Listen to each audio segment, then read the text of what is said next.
The thing about family is it's supposed to feel like home, not a battlefield. But lately, every dinner, every text, every phone call from my mom felt like walking into a storm I didn't cause. It started with my brother's engagement. We were all at the table, and my mom was gushing about how finally one of her kids was doing something right. I laughed it off at first, thinking she was just being dramatic like usual. But then she turned to me and said, "You could learn something from him, you know? He's not afraid of commitment." That one sentence hit me harder than she probably meant. My ex-fiancé, Taylor, and I had broken up 6 months earlier. A breakup that wasn't my fault, but somehow in my family's eyes, it was. They didn't know the truth, though. They didn't know that the night before our wedding, I found out Taylor had been cheating on me with my best friend. I never told anyone. I just canceled the wedding and disappeared for a while. When I came back, my family didn't ask questions. They just assumed I got cold feet. So now, months later, sitting there at that dinner table, being compared to my brother like I was some kind of failure. Yeah, it stung. My brother, Luke, smirked and said, "Yeah, maybe you should take notes, sis." I smiled politely, but something inside me snapped that night. Maybe I was tired of pretending everything was fine. Maybe I was done being the family punching bag. So when my mom started talking about wedding planning and how real commitment takes maturity, I said, "You're right, Mom. It also takes honesty, something Luke and his fiancée might want to work on." The room went silent. My mom froze. Luke's fiancée, Rachel, looked like she'd seen a ghost. Luke's face turned red. "What the hell are you talking about?" he snapped. I leaned back, keeping my tone calm. "I'm just saying, before you start throwing shade at me for my past, maybe you should look at what's happening right under your nose." My mom glared at me, whispering sharply, "This isn't the time for your drama." I laughed. "Drama? You mean truth?" Rachel's hand trembled as she reached for a glass of water. Luke turned to her. "Why do you look like that? What's she talking about?" Rachel didn't answer. My mom was fuming. "Stop it right now, Emily. You always find a way to ruin everything. Can't you let anyone have a happy moment?" That hit me in the gut. She always said that. Every time I stood up for myself, every time I tried to explain something real. But I was done swallowing it. I took a deep breath and said, "You want me to stop? Then maybe you should ask your perfect son why Rachel's been calling his best friend behind his back." Rachel's eyes filled with tears.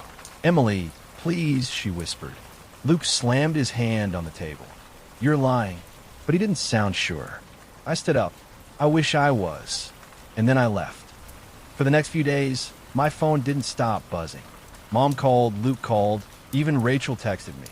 But I ignored everyone. I wasn't trying to ruin anything. I was just tired of being blamed while the truth sat there, festering like rot. 3 days later, my mom showed up at my apartment. She didn't even knock. She used the spare key she'd forgotten to return months ago. She stood in the doorway, eyes cold. "Do you realize what you've done?" I sighed. "Mom, I just told the truth." "No," she snapped. "You humiliated your brother. You embarrassed this family. You're acting like a child." I looked at her, calm but exhausted. You know what's childish?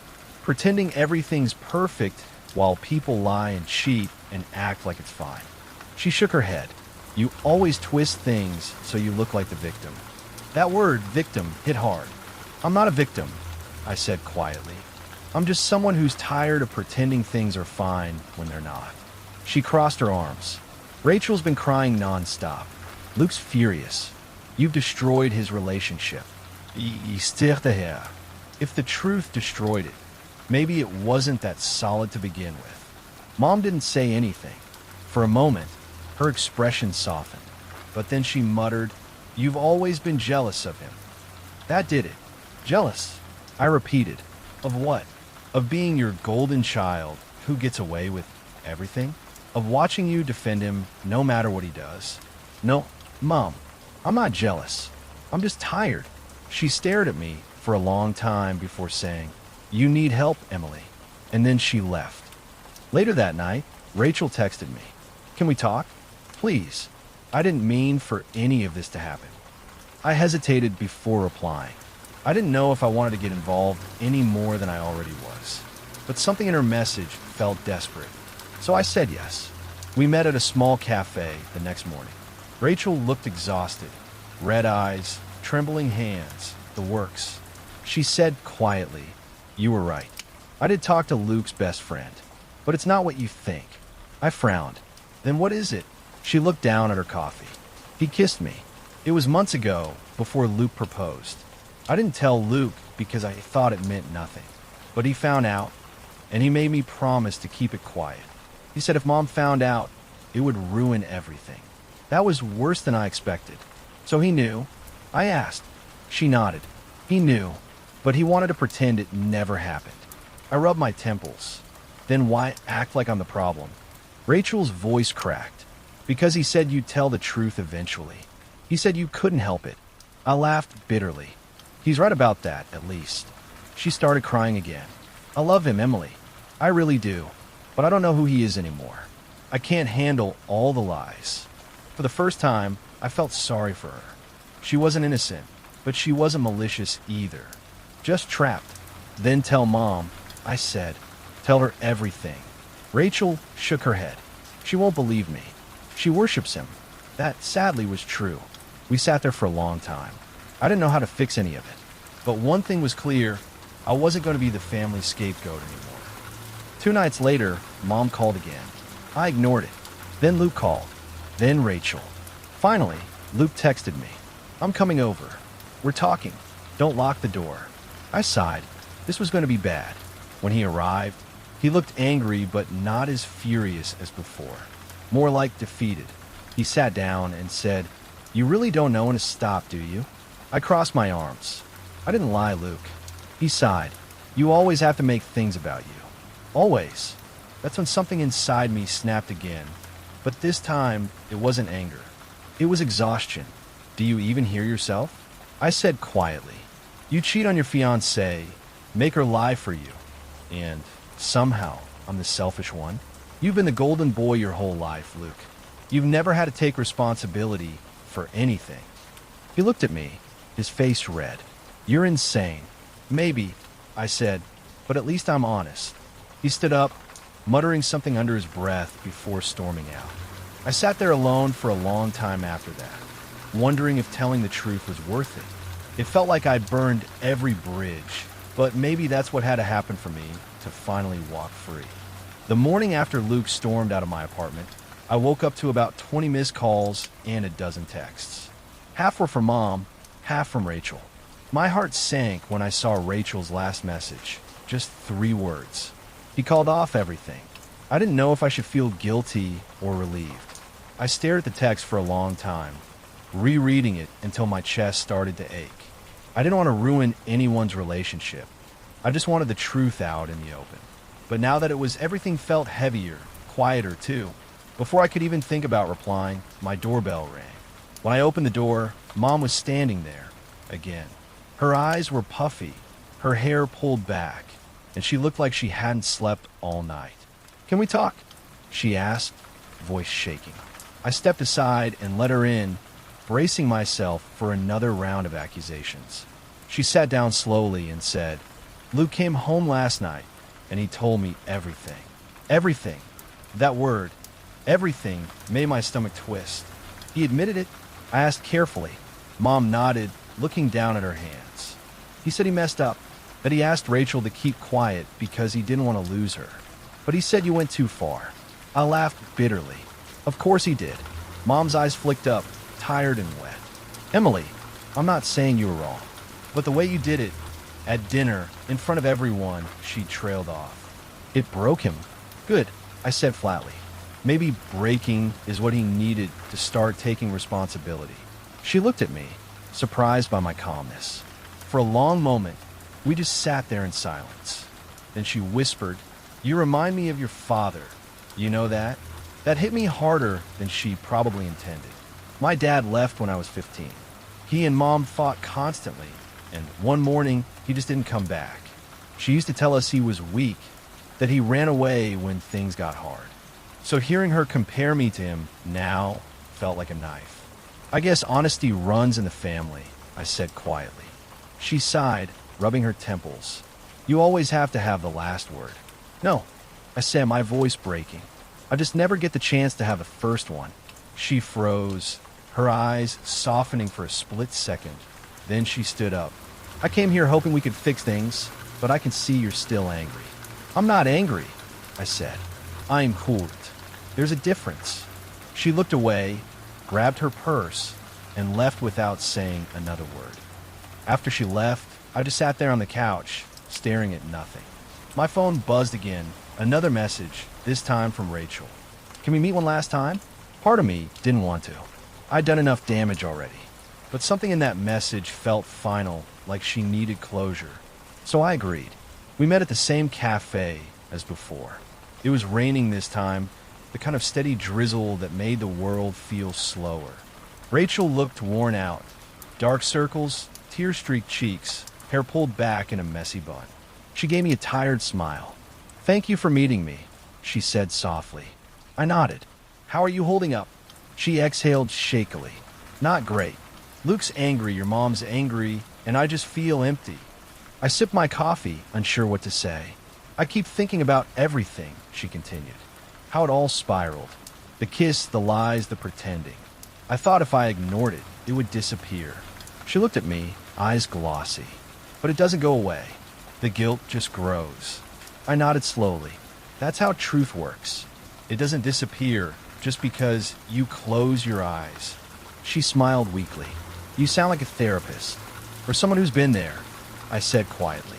We both laughed a little, but it wasn't happy laughter, more like exhaustion mixed with acceptance. Then she said something I didn't expect. Luke told me he's taking a break from everyone. He's leaving town for a while. I blinked. Leaving? She nodded, said he needed to clear his head. I think he just can't face it all right now. That sounded exactly like him. Rachel sighed. I guess. I just wanted to tell you that you were right. It was better to let it all out. Painful, but better. I gave her a sad smile. It usually is. We sat there for another half hour, not saying much. When we finally got up, she hugged me. The kind of hug that says thank you and goodbye at the same time. And just like that, she walked away. A few weeks passed. The silence from my family was deafening. No calls, no texts, nothing. But oddly enough, I didn't feel lonely. I felt lighter. For once, I wasn't carrying secrets that weren't mine to hold. One afternoon, while I was folding laundry and humming to myself, my phone rang. It was Mom. I hesitated, then answered. Hey, I said quietly. Her voice was softer than before.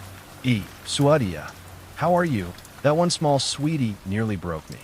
I'm okay, I said. How about you? She sighed. I've been thinking. About everything. About you. I waited. I realized, she said slowly, that I've been unfair to you. I always defended Luke because I felt guilty for what happened with your father. I didn't want another man in this family to leave. But I see now that I took that out on you. Tears welled up in my eyes. I didn't say anything. She continued, you were right to tell the truth. Maybe not about when you did it, but you were right. Luke needed to hear it. And I needed to, too. I swallowed hard. That means a lot, Mom. We were both quiet for a while. Then she said, I miss you, Emily. Can we start over? That made me cry. Real, quiet tears that I hadn't let myself shed in months. Yeah, I whispered. We can. A few days later, I went over to her house for dinner. It was awkward at first, but calmer than before. No tension, no fake smiles, just quiet honesty. We talked about Luke. He was staying with a friend in another city, trying to get his life together. Mom said he called her the day before and admitted that maybe he needed to grow up a little. That was more accountability than I'd ever heard from him. As we sat at the table, Mom reached across and took my hand. I know things have been messy, but I'm proud of you. You didn't let anyone silence you, even when it cost you everything. I squeezed her hand back, smiling through tears. Thanks, Mom. She smiled faintly. Your father would have been proud, too. That one sentence, after all these years, healed something in me I didn't know was still broken. Months passed. Luke eventually came back. We didn't talk right away, but when we finally did, it wasn't angry. He apologized, genuinely. Said he'd been cruel, selfish, and blind. that he never realized how much pressure Mom had put on me, or how much I'd taken to keep the peace. And then he said, "You were right. About everything. I hated hearing it, but you were right. It wasn't perfect. We weren't suddenly best friends, but we were better. And that, to me, was enough." Sometimes, the hardest part of family isn't love, it's honesty. We all want peace, but peace built on silence isn't peace at all. It's just waiting for the truth to crack it open. And when it finally does, yeah, it hurts. But it also sets you free. So if you're listening to this and your family's going through something messy, something painful, don't lose yourself trying to keep everyone comfortable. Tell your truth. Stay kind, but stay honest. Because at the end of the day, the ones who really love you, they'll come back. And if they don't, that's okay too. It just means you were brave enough to stop pretending. Thank you for listening. And if stories like this help you feel a little less alone, take a second to like, subscribe, and come back tonight for more quiet, honest stories to fall asleep to. I remember the first time I met Daniel's family. We had only been dating for about 6 months, and he was so excited for me to meet his parents. I was nervous, but hopeful. I grew up in a small town where family meant everything. My parents weren't perfect, but they were loving and kind, and I assumed his would be the same. I couldn't have been more wrong. When we arrived at his parents' house, it was like stepping into a completely different world. His mom, Patricia, greeted me with that fake, sugary smile people wear when they've already decided they don't like you. His dad was polite but distant, and his sister, Lisa, barely acknowledged me at all. I brushed it off, telling myself it was just nerves. But by the end of that weekend, I realized they weren't just cold. They were judgmental, manipulative, and completely obsessed with control. Patricia immediately started testing me. "So what do your parents do?" she asked during dinner, her tone dripping with curiosity that felt more like interrogation. I told her my dad was a mechanic and my mom ran a small bakery. She smiled tightly and said, "Oh, that's humble." Daniel's father works in finance, of course. Daniel squeezed my hand under the table, as if apologizing for her. But that was just the beginning. Every time I visited after that, there was something. Patricia would make comments about my clothes. "Oh, you like wearing simple things, don't you?" Or about my job as a nurse. "You must see such rough cases." Lisa would scroll on her phone, barely looking up when I spoke, and Daniel's dad would occasionally chime in with passive-aggressive remarks about young people not knowing how to build wealth. Still, I tried. I cooked for them once, and Patricia said the meal was surprisingly decent for someone without culinary training. I brought flowers one time, and Lisa said, "Oh, she's trying so hard to impress." And Daniel, he always said, "Babe, they're just tough. They'll warm up eventually." But they didn't. When we got married 2 years later, I thought marriage might finally make them accept me. Instead, they made our wedding their battlefield. Patricia tried to take over everything, the guest list, the decorations, even my dress. She told the wedding planner that she should be consulted before I was. When I gently asked her to back off, she told Daniel I was disrespecting her as his mother, and he didn't defend me. That was the first time I really saw the cracks. The honeymoon was peaceful. We were away from everyone, just the two of us. But as soon as we got back, Patricia started calling constantly. "You should visit for dinner. Why don't you two spend the holidays here? Daniel needs to stay connected to his roots."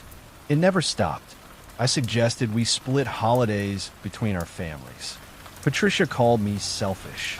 Then came the baby talk. Daniel and I wanted to wait a few years before having kids. We were both focused on our careers, and we wanted to build some savings first. But Patricia didn't like that.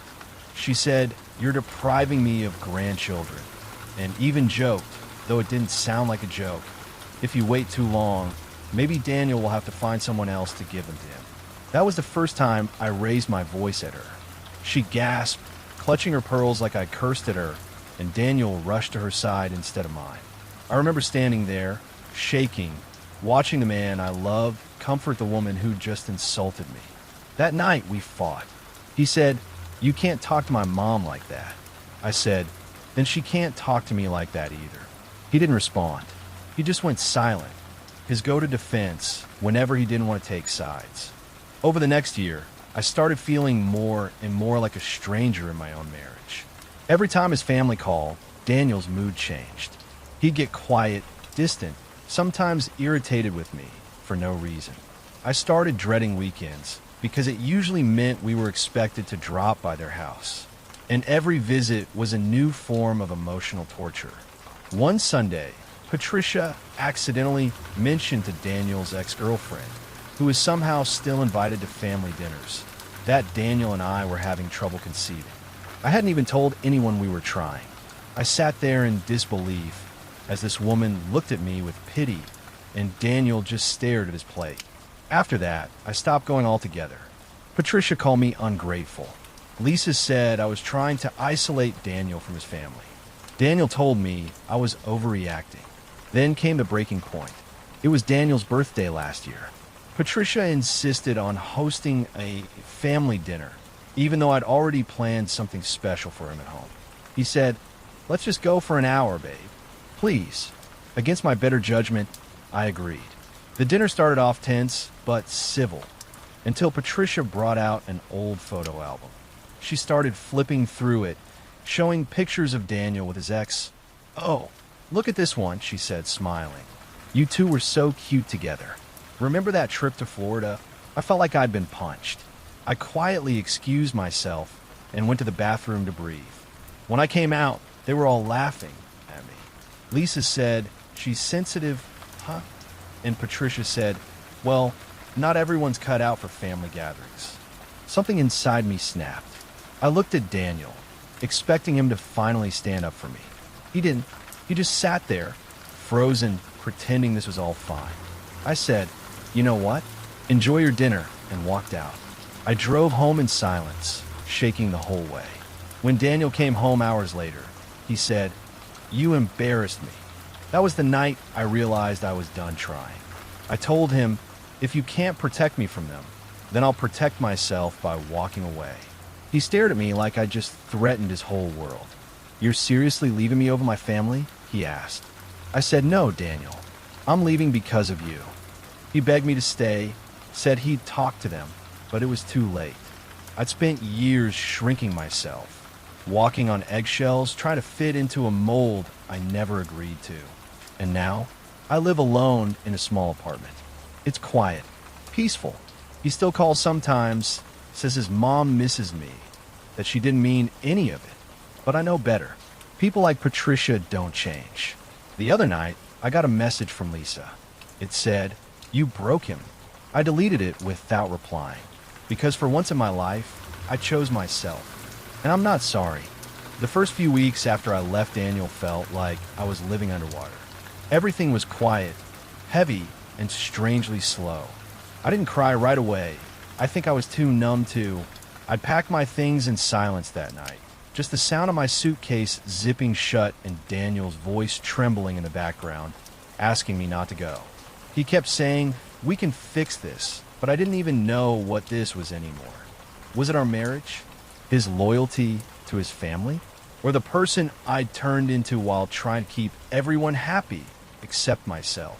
I moved into a small one-bedroom apartment across town, close enough to work, but far from everything that reminded me of him. For the first time in years, I could breathe.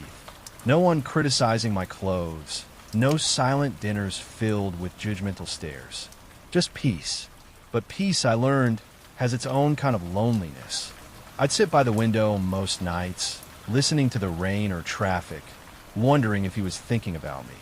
Wondering if he'd finally realized that love isn't about silence when it matters most. He texted me almost every day for the first month. "Are you okay?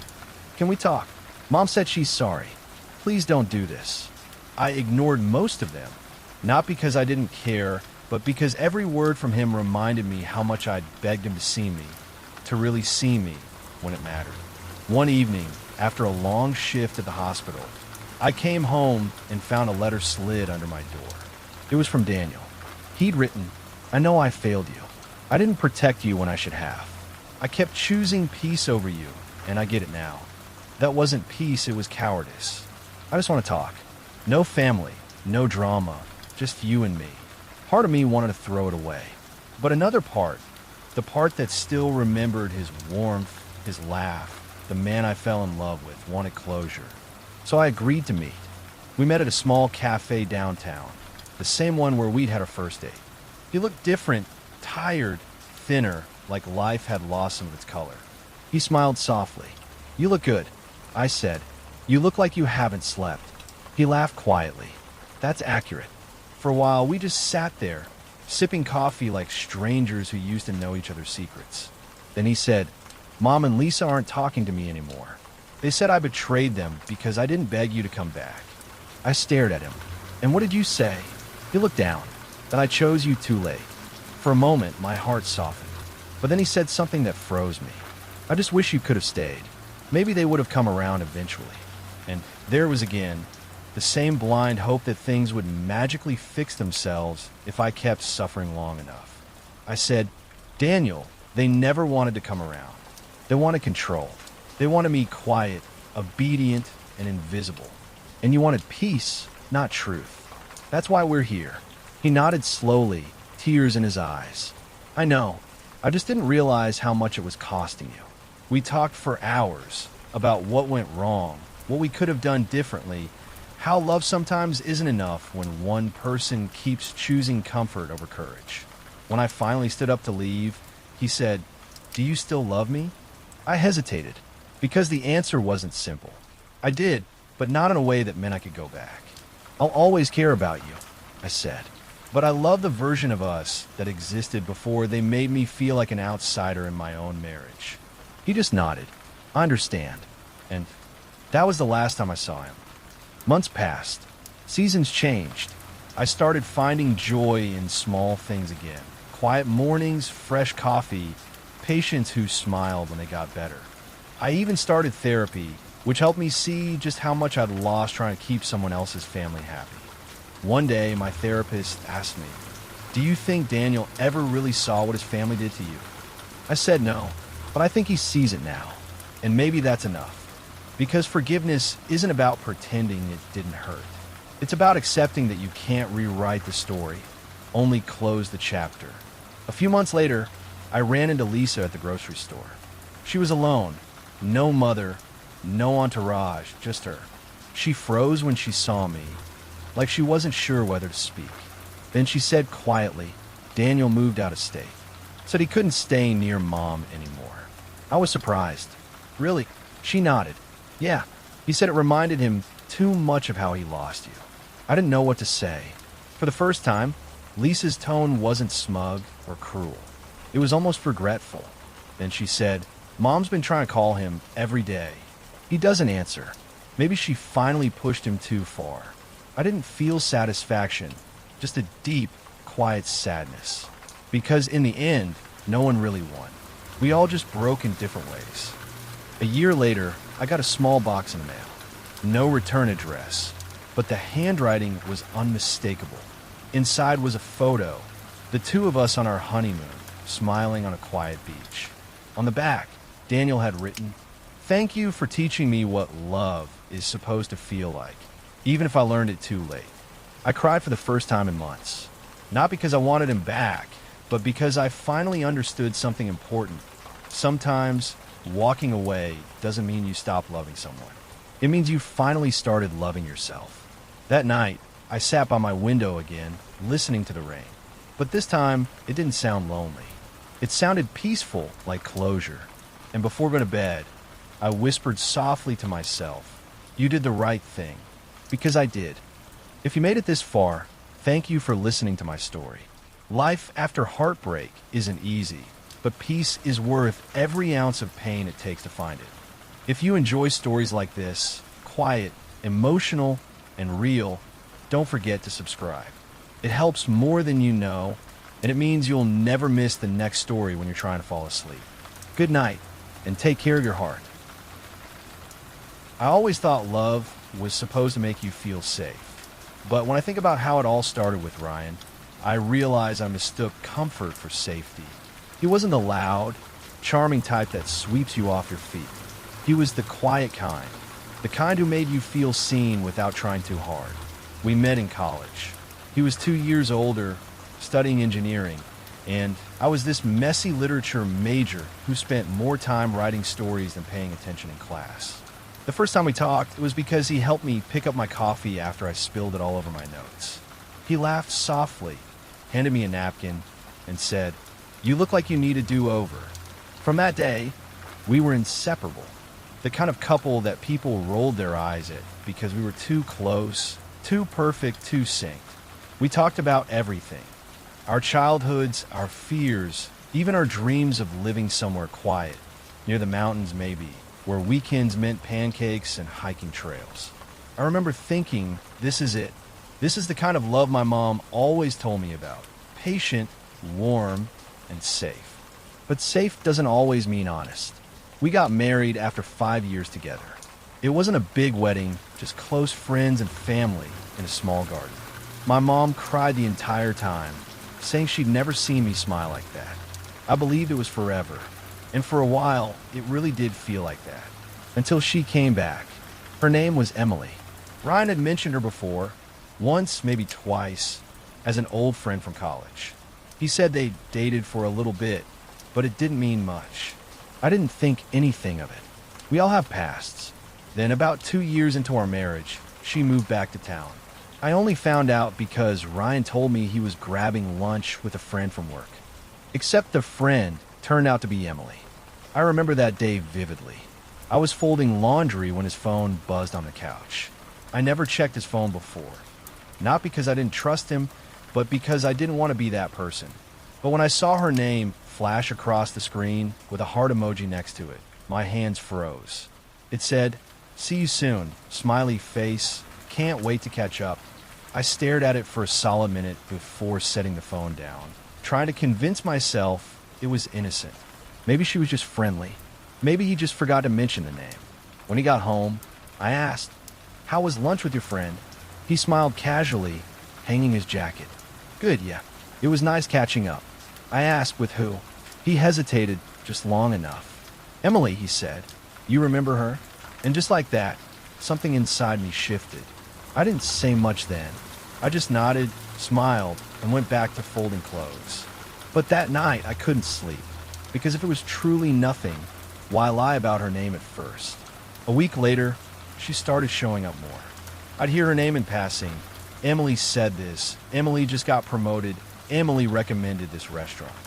It started feeling like she was part of our marriage without being in it. One evening, we went out with a few of his friends. And of course, she was there, sitting next to him, laughing at every word he said, touching his arm like it was muscle memory. I tried to be polite. I really did. I smiled, joined the conversation, even laughed at her jokes. But when she leaned in and whispered something to him that made him blush, I excused myself to the bathroom before anyone noticed the tears welling up. When we got home, I asked him, "Do you still have feelings for her?" He sighed, rubbing his face. "No, of course not. She's just a friend. Why would you even ask that?" I said, "Because she looks at you like she's waiting for you to change your mind." He got defensive. "You're overreacting. Don't start drama where there isn't any." Overreacting. That word stuck with me. It felt like a punch disguised as logic. For the next few months, I tried to let it go. I kept busy, took extra shifts, met my friends more often. But every time he smiled at his phone, every time he went out for a quick coffee, my chest tightened. One night, when he was in the shower, I finally did what I'd been avoiding for months. I looked at his messages, and what I saw made my stomach twist. "Emily, I still think about those nights sometimes." "Ryan, that was a long time ago." "Emily, you don't sound like you mean that." He hadn't replied after that, but the fact that she said it, and that he hadn't told me, broke something fragile inside me. When I confronted him, he said, "You went through my phone? Seriously? You don't trust me?" I said, "I did trust you, until I found out you've been having lunch dates and secret conversations with your ex." He groaned, frustrated. "You're twisting it. She's just lonely. She's been through a breakup. I was just being there for her as a friend." I said, "You're married. You're supposed to be there for me." He didn't answer. For the first time, silence didn't feel peaceful. It felt like the end. I packed a small bag that night and went to stay with my sister for a few days. I told him I needed space to think, to breathe, to stop feeling like I was losing my mind. He didn't stop me. That hurt more than anything. While I was at my sister's, he texted me once a day. Just short, emotionless things like, "Hope you're okay. Let me know when you're ready to talk." But he never said sorry. Not once. After a week, I decided to go back home. Not to reconcile, but to get some of my things. When I walked in, the apartment was spotless. The bed was made, candles lit, music softly playing. It felt like he was trying too hard to make everything normal. He hugged me at the door, whispering, "I missed you." And for a second, I almost melted. But then I saw it, a small mug on the counter, one that said, "You make my mornings better." It wasn't mine. I asked who was here. He froze, eyes flicking to the mug, then back at me. "No one. I just bought it." "Ryan," I said quietly. "She was here, wasn't she?" He didn't answer. That silence said everything. That night, I packed my things again, not for a break, but for good. He begged me not to. He cried, said he'd cut her off, said he didn't want to lose me. But you can't unsee the truth once you've seen it. You can't unknow that the person who promised to protect your heart was the same person who made it break. Before I walked out the door, he said, "You're really giving up on us over a coffee mug?" I said no. I'm giving up on pretending that a coffee mug is all it was. And then I left. The first few weeks alone were hard. I kept replaying everything. The laughter, the lies, the way he used to look at me like I was home. Now I was just the place he used to live. But even through the pain, there was a strange sense of calm. Because at least now, I wasn't second-guessing my own feelings. I was finally listening to them. When I woke up the next morning, my eyes were swollen from crying. I had slept maybe 2 hours at most. I sat at the kitchen table staring at my coffee cup, feeling like I was floating in someone else's life. My phone buzzed. It was a text from my mom. "Honey, just let him cool off. Maybe he didn't mean what he said." I sighed. She always wanted to believe the best in everyone, even when they didn't deserve it. But what made my heart ache most was the silence from Mark. Not a call, not a message, not even a good morning. I stared at the last text thread we'd had, where he'd written, "You're turning my family against me." I typed out a message a dozen times before deleting it. Eventually, I threw my phone across the couch and walked out onto the balcony. The rain had started again, soft and steady. The world looked gray, quiet, and heavy, like it was grieving with me. I pulled his hoodie tighter around me. It still smelled faintly like his cologne, and that was enough to make tears sting my eyes again. Later that afternoon, my sister dropped by with groceries. She gave me a long, wordless hug before setting them down. "You look awful," she said gently. "Thanks. That's exactly what I needed to hear," I muttered, trying to smile. She sat beside me. "You know, Mom told me everything. I get that he's upset, but what he said, that wasn't okay." I nodded slowly. "I know, but I keep wondering if I'm the one who pushed him too far. Maybe I should have been more understanding." "Understanding of what? Of him disrespecting your family? Of him blowing up when you try to include them?" she asked. "No, that's not how love works." I rubbed my temples. He just used to make me feel like I was home. And now, every time he speaks, it feels like he's trying to break that home down brick by brick. My sister sighed. "Maybe that's your sign." That evening, I got a message from his sister. "Hey, I don't know what's going on between you two, but Mark's been quiet all day. Mom said he's been drinking. Please just be careful, okay?" The thought of him drinking while angry sent a chill down my spine. Mark wasn't violent, but he could be unpredictable when he felt cornered. Then, as if the universe wanted to test me, there was a knock at the door. I froze. When I opened it, Mark stood there, soaked from the rain, eyes glassy, holding a half-empty bottle of whiskey. "Can we talk?" he asked, voice breaking. I hesitated. Everything inside me screamed to shut the door, but my heart, my stupid heart, still wanted to believe him. So I stepped aside. He stumbled in, dripping water all over the floor. "You don't get it, do you?" he said, running a hand through his hair. "They all look at me like I'm the bad guy. Your mom, your sister, even your friends." I swallowed hard. "Mark, no one's against you. But they're worried. The way you talk to me. The way I talk to you, he cut in sharply. You've been talking down to me for months. You think you're better than me because your family's close-knit and mine's not. That's not what I said. Then why do you always make me feel like I'm failing some test I never signed up for? I stared at him, speechless. Do you even love me anymore? He asked suddenly. My voice cracked. Of course I do. But love shouldn't feel like walking on broken glass, Mark. For a long time, neither of us spoke. The rain outside grew heavier, pounding against the windows like it was begging us to stop fighting. Then he whispered, I'm sorry. And just like that, my anger melted into exhaustion. He reached out to touch my face, but I stepped back. You can't just keep saying sorry and expecting things to go back to normal. He looked down, tears mixing with rain on his cheeks. I know. I'm just scared you'll leave me. I'm scared too, I admitted quietly. But maybe we're both holding on to something that's already gone. He didn't say anything. He just nodded slowly, placed a bottle on the counter, and left without another word. For the next few days, silence took over. No messages, no calls. I threw myself into work, but my mind drifted constantly to his laugh, his touch, his apology. Then, a week later, I got a letter in the mail. His handwriting. My heart thudded as I opened it. I know I messed up. I know I made you feel like you were never enough when you were everything. I'm getting help.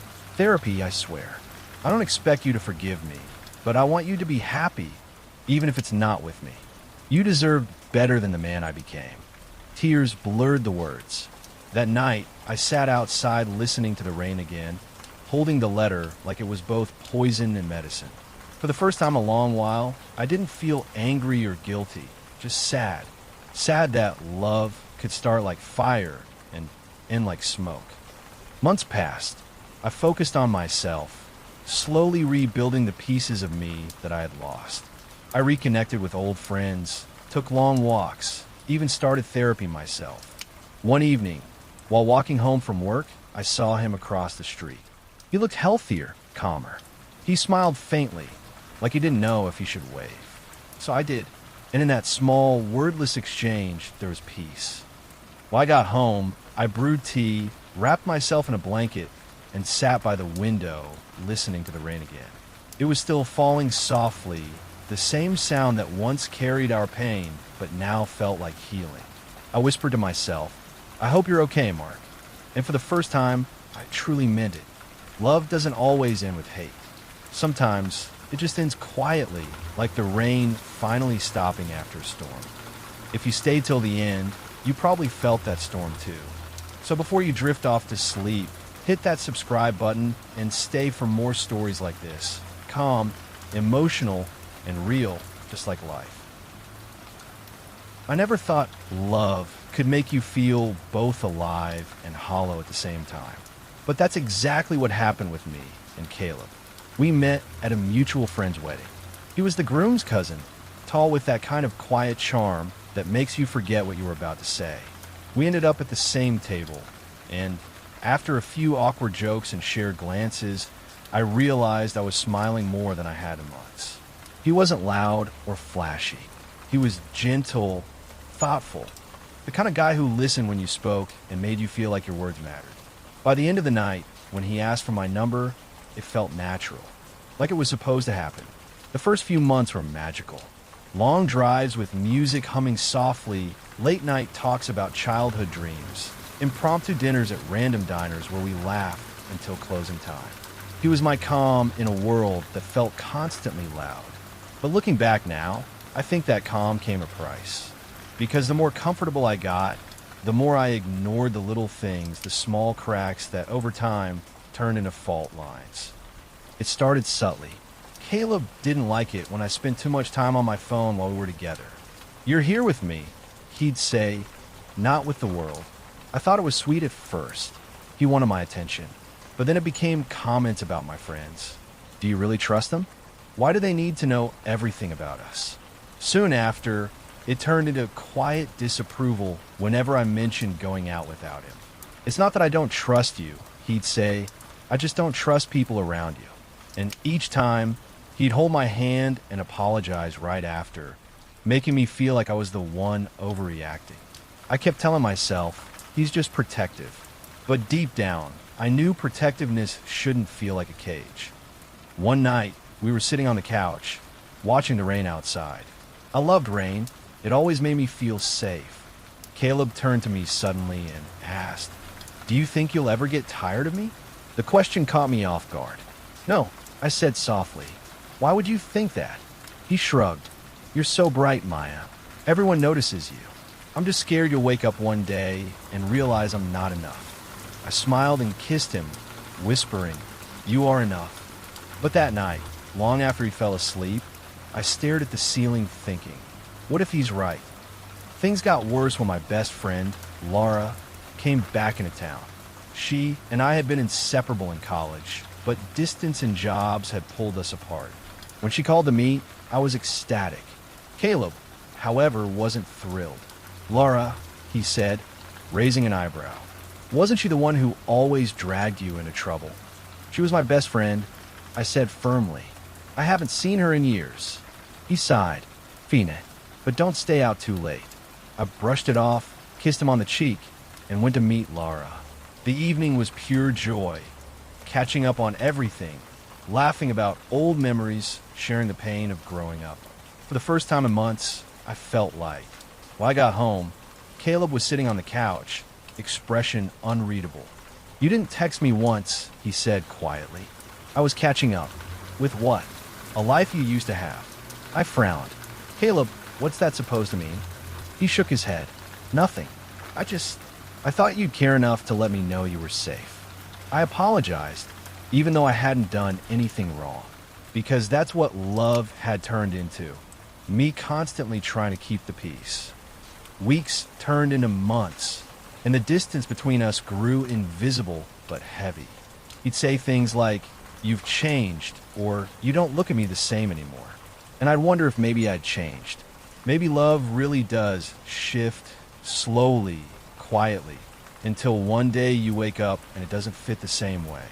Then came the day everything broke. It was a Sunday morning. I'd planned to visit my parents. They hadn't seen me in a while, and Mom had been asking for weeks. Caleb said he'd come along, but at the last moment, he claimed he had work to finish. So I went alone. The visit was warm and comforting. Mom made pancakes, Dad told the same old stories, and for the first time in months, I felt like myself again. When I got back, Caleb's car wasn't in the driveway. I didn't think much of it until I saw his phone buzzing on the coffee table. Normally, I never touched his phone, but something about the way the screen lit up, "Dinner tonight," made my stomach twist. The message was from someone named Alyssa. I tried to calm myself. Maybe she was a colleague. Maybe it was innocent. But curiosity, that cruel whisper, got the better of me. I opened the chat, and my heart stopped. There were messages, sweet ones, playful ones, some even more than playful. "Last night was perfect. Can't wait to see you again." Does she suspect anything? I felt my knees weaken. The room spun. When Caleb walked in a few minutes later, soaked from the rain, I was sitting on the floor, his phone in my trembling hands. He froze. "Maya, what are you doing?" I looked up, tears streaming down my face. "Who's Alyssa?" The color drained from his face.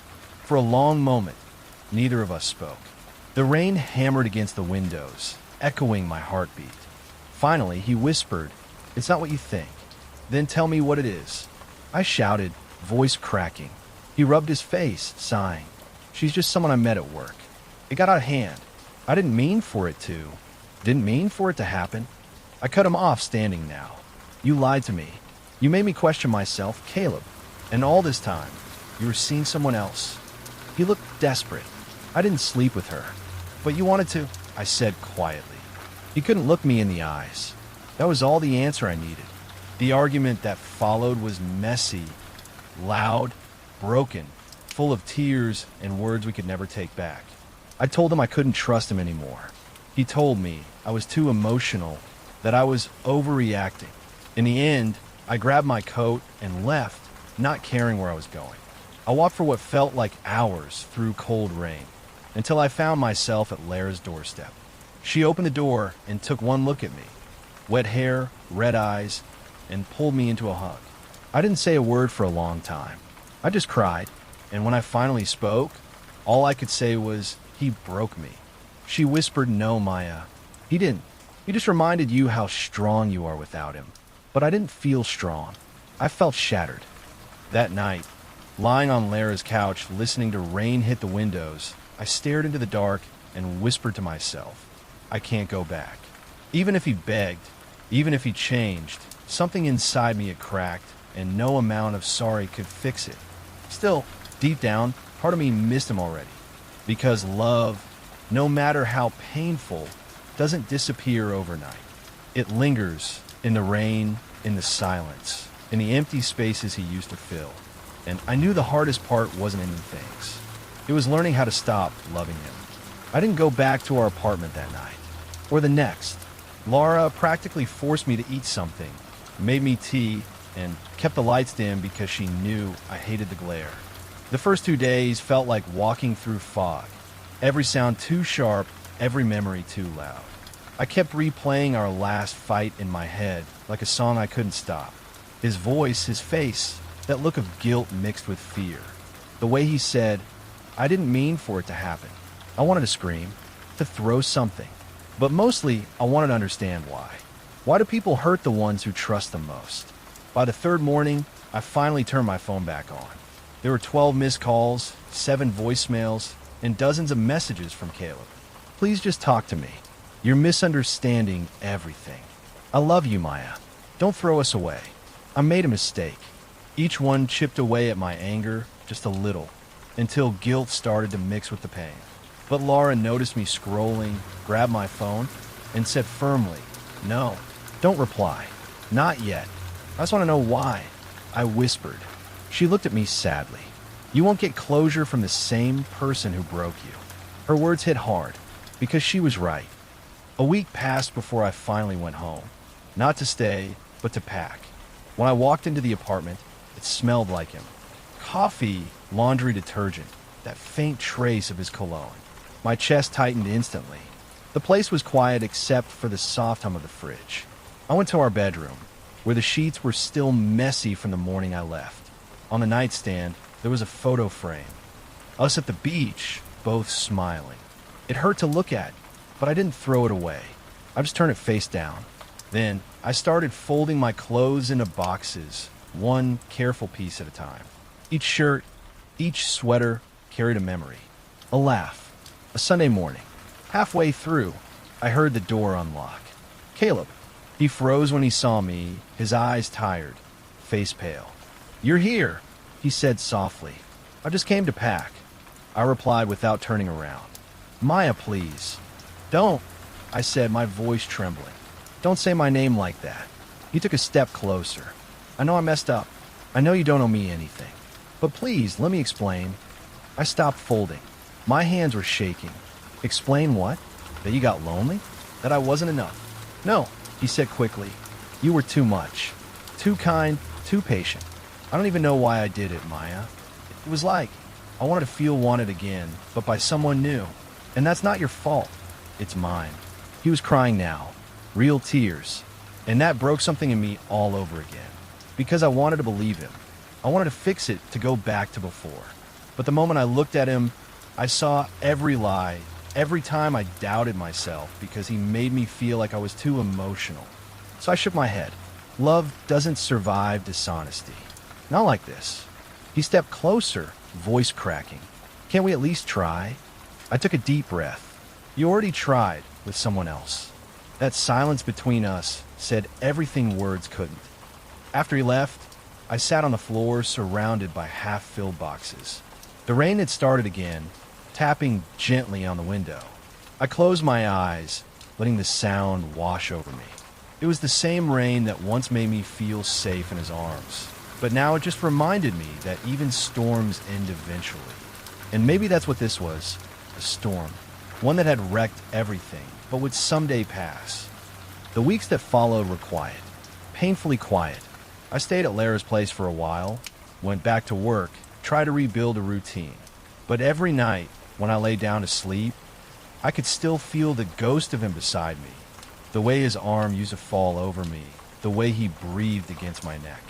Sometimes, I'd wake up reaching for him before realizing he wasn't there.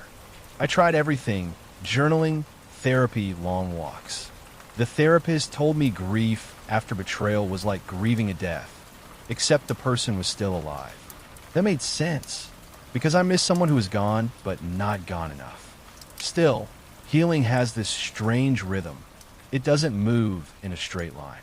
Some days you're fine, other days you feel like you're right back at the start. And slowly, very slowly, the pain started turning into memory. One evening, months later, I went to the small cafe I used to love before Caleb. It was raining again, and I sat by the window with a book, watching droplets race down the glass. That's when a man at the next table smiled at me. Just a polite, soft smile. Nothing more. He had kind eyes and an old sweater that looked too big for him. I smiled back. We didn't talk, but something about that small moment felt like a whisper from the universe. You'll be okay. For the first time in a long time, I believed it. 2 years later, I met someone else. His name was Ethan. He wasn't perfect, but he was patient. When I told him about Caleb, about how deeply that wound still lived in me, he didn't flinch. He said, "You don't have to rush.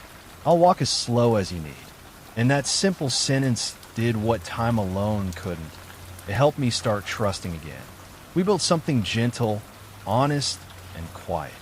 No games, no power struggles, no walking on eggshells. And one night, as we lay listening to rain outside, like so many nights before, I realized something. Love doesn't need to be intense to be real. Sometimes it's just soft, patient, and warm. It doesn't fix you. It just gives you space to heal. Months later, I saw Caleb again. It was at a bookstore. He looked older, a bit worn down, but when he saw me, he smiled that familiar half smile. "Maya," he said. "Wow, it's been a while." "Yeah," I replied softly. "It has." There was no anger, no bitterness, just the quiet understanding that we'd both moved on. He asked, "Are you happy?" I nodded. "I am." He smiled again. "Good. You deserve that." So, did he? I realized. Not because he earned forgiveness, but because we both learned from what happened. When I left the store, I didn't look back. Because for the first time, I didn't need to. That night, as the rain fell again outside my apartment window, I made tea and sat quietly listening to it. The same sound that once symbolized heartbreak now felt like peace. And in that moment, I knew healing isn't forgetting the pain. It's remembering it without letting it control you.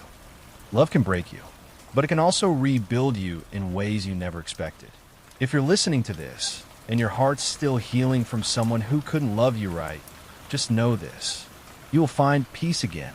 You will love again. And this time, it will feel safe. That's the kind of love you deserve. So close your eyes, breathe, and let go. And if stories like this bring you comfort, make sure to stay, because there are more waiting for you. Subscribe and drift with me again. It's strange how silence can be louder than any argument. The day my engagement ended, the whole house felt full of that kind of silence, thick, suffocating, and echoing every unspoken thing between us. Ryan and I had been together for 4 years. Everyone thought we were perfect, the golden couple, as his mom called us. But what no one knew was how much pretending it took to keep that image standing. From the outside, we had it all. The shared apartment, matching coffee mugs, inside jokes that looked cute on Instagram. But underneath, cracks were forming. They started small, a missed call, a forgotten date, then grew into something I couldn't patch anymore. The moment it all started to fall apart wasn't dramatic. No screaming, no throwing things. Just one question that hung in the air too long. I'd asked him, "Do you even love me anymore?" He hesitated. That was enough. It all began months before the engagement. Ryan started coming home late from work. At first, I believed the usual extra meetings, client dinners, traffic. I told myself he was tired, that he needed space. But little things started to add up. Perfume that wasn't mine lingering on his jacket, the way he angled his phone away when texting, that sudden need for privacy. When I confronted him once, he sighed like I was the one exhausting him. "You're overthinking again, Maya," he said. "You always do this." That line, "You always do this," it became his favorite defense. It was always me being too emotional, too insecure, too dramatic. I wanted to believe him so badly, because admitting the truth would mean tearing down everything we'd built. But deep down, my gut already knew. Fast forward a few months, and suddenly, he was down on one knee with a ring. Everyone clapped, cheered, took photos. I smiled, but my heart hesitated. It didn't feel like love. It felt like damage control. Still, I said yes, because that's what people do when they're scared of starting over. We planned the wedding, booked venues, picked colors, smiled for engagement photos. But under every fake grin was the same thought. What if he's still lying? One night, about 2 months before the wedding, I stayed up late working. Around midnight, I got up for water, and Ryan's phone lit up on the couch. I shouldn't have looked, but when trust dies, curiosity takes its place. The message was from someone saved as Ben work. It said, "I can't stop thinking about you. Last night was amazing." My stomach twisted. I scrolled up, message after message, each one worse than the last. And in between, photos, private ones. My hand started shaking so badly, I almost dropped the phone. I remember whispering, "Please no," like saying it out loud might change what I was seeing. He came out of the shower minutes later, towel around his waist, humming like nothing had happened. When he saw me holding his phone, his face went pale. "Ryan," I said quietly, "who's Ben?"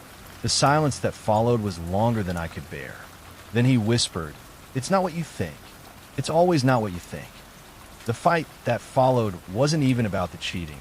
It was about how dare I invade his privacy.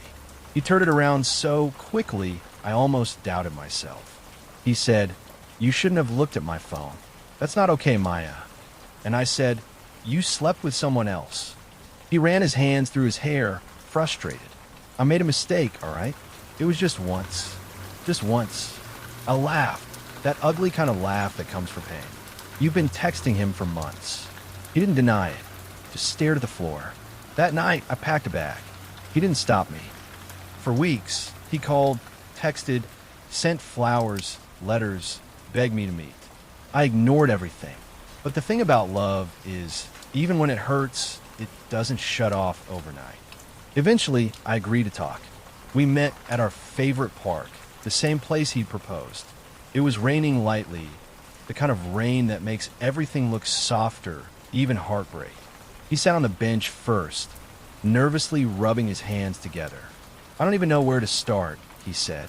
"How about I'm sorry?" I said quietly.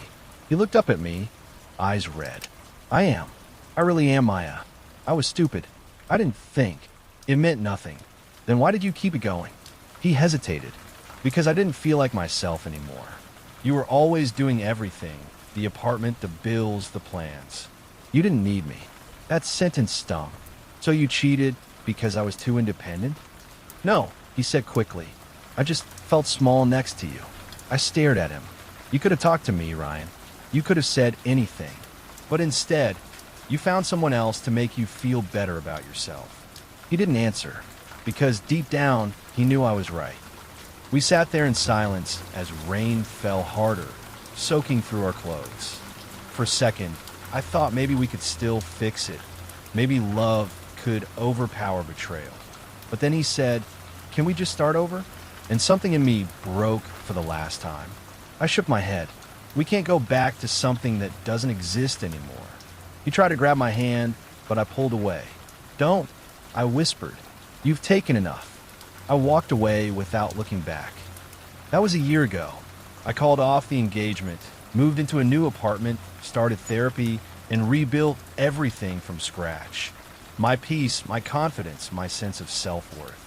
But sometimes I still dream about that rainy day. The look on his face when he realized I was really leaving. The sound of my footsteps fading away. People think heartbreak is just about losing someone. But the real pain comes from losing the version of yourself you were when you still believed in them. The other day, I got a message from an unknown number. "Hey, I heard you're doing better. I'm happy for you." It was Ryan. I didn't reply. Not because I was angry, but because I'd already said everything that needed to be said. Sometimes silence is the loudest answer. It's funny, I used to think love was about grand gestures, constant texts, fancy dates. But now I know it's about peace. The kind where your heart doesn't race in fear every time your phone lights up. The kind where you don't have to second guess someone's intentions. That's what I want next time. That's what I'll wait for. But sometimes on quiet nights when it rains, I still find myself standing by the window, watching the drops slide down the glass, and thinking of him. Not with anger, not with longing, just with acceptance. Because even though he broke me, he also freed me. He taught me that endings can be beginnings in disguise. And maybe that's what love is supposed to do. Break you just enough to teach you what you truly deserve. When I got back to my apartment that night, I didn't even turn the lights on. I just sank into my couch, the dim glow of the city lights filtering through the blinds. Everything felt heavy.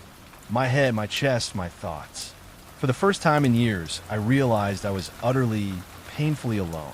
I stare at my phone for hours, waiting for something, a call, a message, a sign that she still cared. But nothing came. My wallpaper was still a photo of her laughing, taken at that beach trip last summer. I wanted to delete it, but I couldn't. It felt like deleting her meant deleting a piece of myself. For days, I barely functioned. Work became a blur. I missed deadlines. My boss pulled me aside, asking if I was okay, and I lied, saying I just had a bad cold. But my cold was heartbreak, a sickness that doesn't show on your skin, just sits inside you, rotting everything that once made you feel alive. Then, a week later, she texted me. Just 4 words, "Can we talk soon?" My heart leapt. Against my better judgment, I said yes. We met at a small cafe downtown, the same one where we had our first date. That irony didn't escape me. She was already there, sitting by the window, hair tied up, wearing the same soft gray sweater she used to steal from me. When she saw me, she smiled faintly, not with joy, more like nostalgia. "Hey," she said softly. "Hey," I replied. We talked about meaningless things at first. How work was going, how her mom was doing, how the weather had been crazy lately. Then she finally sighed and said, "I've been thinking about everything. About us." I held my breath. She continued, "I'm sorry for how I handled things. I shouldn't have blamed you for everything. I know I hurt you too." I wanted to believe her. I really did. But something in her tone felt final. Like she wasn't here to fix things, just to close the chapter neatly. So I asked, "Do you still love me?" She looked down at her cup. The silence said everything before she even whispered, "I'll always care about you." That was it. That was the dagger. I nodded slowly, pretending to understand, pretending I was okay. But inside, I was breaking apart all over again. When we walked out, it started raining. She offered to share her umbrella, but I refused. I told her I liked walking in the rain, and that was true. The rain hid the tears that wouldn't stop falling. The next few weeks were strange. I tried to move on. My friends dragged me to bars, to game nights, to anything that would distract me. I laughed when they laughed, but it never reached my eyes. Everything still reminded me of her. The smell of coffee, the sound of her favorite songs, the way I'd glance at my phone and still expect her name to pop up. Then, out of nowhere, I found myself at her sister's wedding. We had mutual friends, and I hadn't realized she'd be there until I saw her across the hall, glowing, dressed in a light blue gown, smiling at someone else. That smile used to be mine. It hit me then. She had moved on. Maybe not entirely, but enough to make peace with the end. And I hadn't. I was still living in our ghost, while she had finally let it rest. I left early that night, driving aimlessly through the quiet streets until I found myself at the pier we used to visit. I sat on the same old bench, waves crashing against the rocks, and whispered to no one, "I miss you." For the first time, though, I didn't cry. Instead, I closed my eyes, breathed in the salty air, and accepted something I'd been fighting for months. That maybe love doesn't always mean forever. Maybe it's just meant to teach you something, to make you grow, to break you in a way that builds you stronger later. A month passed, then 2. Slowly, I started to heal. I got back into photography, joined a weekend hiking group, even started talking to new people. None of them were her, and that was okay. I was finally learning how to live without her shadow hanging over me.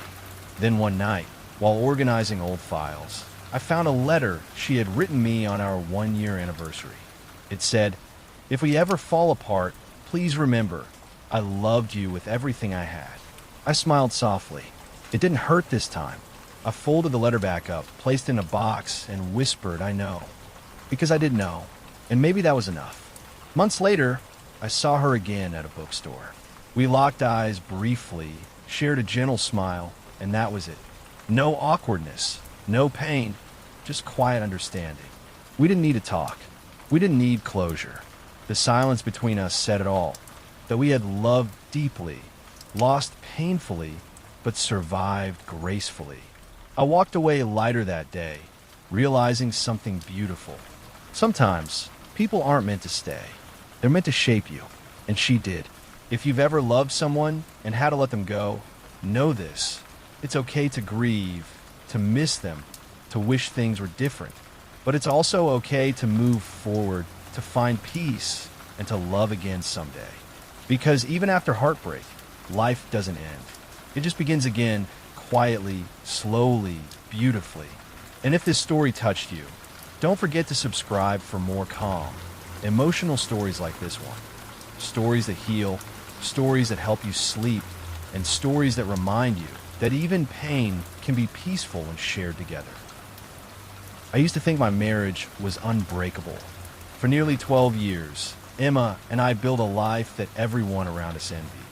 We were that couple, the ones who finished each other's sentences, remembered every anniversary, and still held hands while walking down grocery aisles.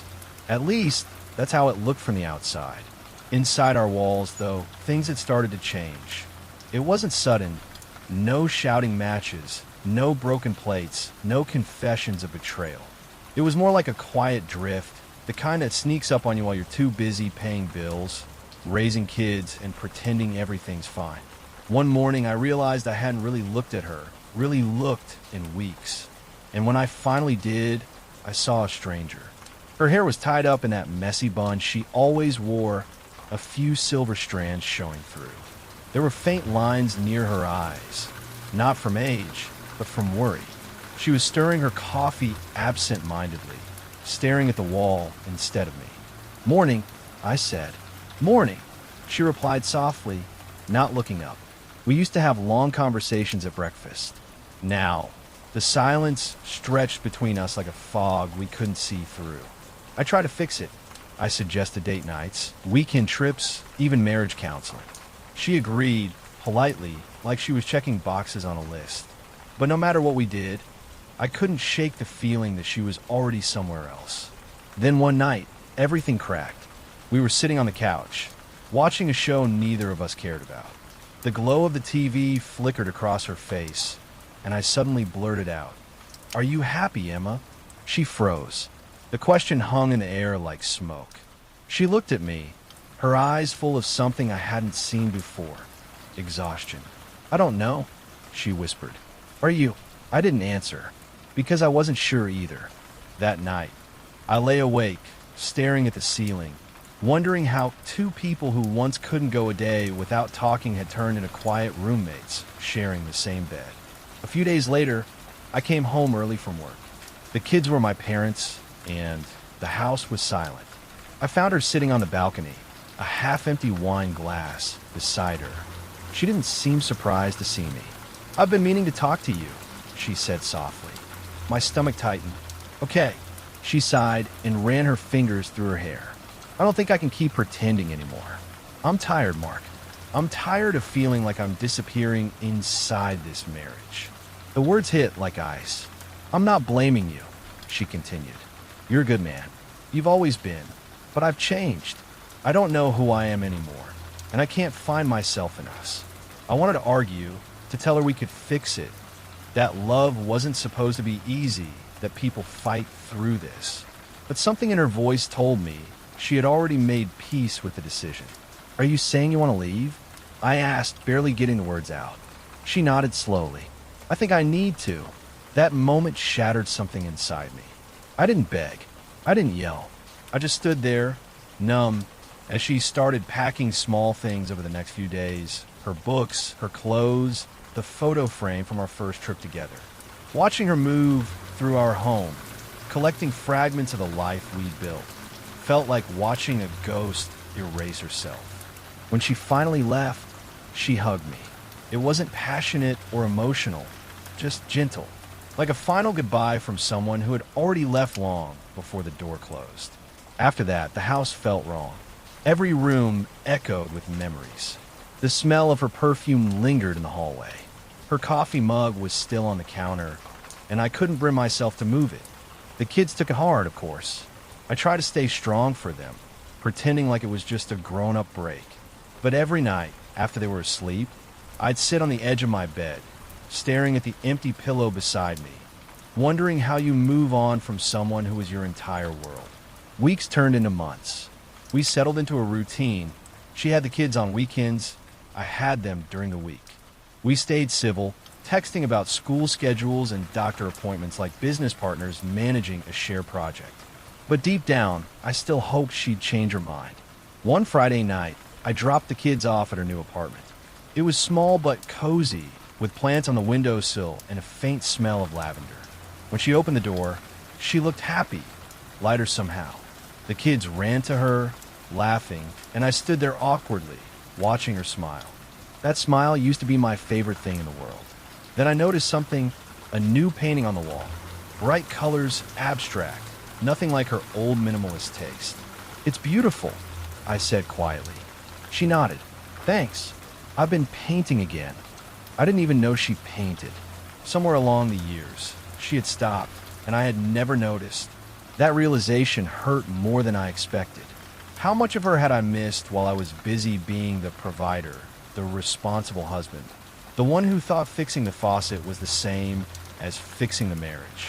That night, after dropping off the kids, I drove to a nearby park and sat there for hours just thinking. The truth was, she was right. We had both lost ourselves somewhere in the routine of life. We had built a family, a house, a plan, but we'd forgotten each other. I wasn't angry anymore, just sad. The following weekend, she called me out of the blue. "Can we talk?" she asked. When she came over, I could see she was nervous. She sat at the dining table, twisting her ring, the one she hadn't returned yet. "I wanted to thank you," she said softly, "for not hating me." I shrugged. "I could never hate you, Emma." She smiled faintly. "I know, and that's what makes this so hard." We talked for hours, about the past, about the kids, about how we had both changed. For the first time in months, there was no tension, just honesty. Before she left, she looked around the house one last time. "You've always been my home, Mark," she whispered, "even if I had to leave to find myself." And with that, she walked out again, but this time it didn't feel like an ending. It felt like a quiet understanding between two people who had loved deeply but outgrown the space that love once lived in. That night, I didn't cry. I just sat by the window, listening to the rain, realizing that sometimes love doesn't fail. It just transforms into something else, quieter, deeper, but different. I didn't know what the future held for us. Maybe we'd find our way back. Maybe we wouldn't. But for the first time in a long time, I was okay with not knowing. Because love, I learned, isn't about holding on. Sometimes it's about letting go and trusting that what's meant for you will find its way home when the time is right. It's been a year since Emma left, and I still wake up some mornings expecting to hear her humming in the kitchen, making coffee, the faint clink of a spoon against her mug. But then the silence answers me back, reminding me she's gone. You'd think time would heal things, but it doesn't work like that. It doesn't erase. It just dulls the edges, makes the pain quieter so you can breathe around it. The hardest part isn't the loneliness. It's the small habits that linger. I still set out 2 cups of coffee in the morning. I still pause when I hear a laugh that sounds like hers. The kids have adjusted better than I have. They're resilient in that innocent way children are, where they learn to live in 2 worlds without breaking. My daughter, Lily, once said something that stuck with me. "Daddy, I think Mommy smiles more now." I smiled back, pretending I was okay with that. Because maybe she should. Maybe we both deserved to. Still, I couldn't help but feel like I'd failed her. Failed us. Around that time, my friend Daniel started inviting me to the gym. "You need to get out of the house, man," he'd say. I resisted at first, but eventually I went. It wasn't about the exercise. It was about not drowning in silence anymore. That's where I met her, Mia. She wasn't anything like Emma. Mia was loud, funny, unfiltered, the kind of person who filled every room with life. The first time she saw me, she joked, "You look like someone who needs a good playlist and bad advice." I laughed for the first time in months. We started talking after our workouts, little conversations that turned into long chats in the parking lot. She'd tell me about her chaotic family, her job as a kindergarten teacher, and her obsession with late-night baking. I found myself looking forward to those talks more than I should have. But I was careful. I didn't want to rush into something just to fill the void Emma left behind. One evening, after grabbing coffee together, she asked, "So what happened? You talk like someone who's been through a quiet war."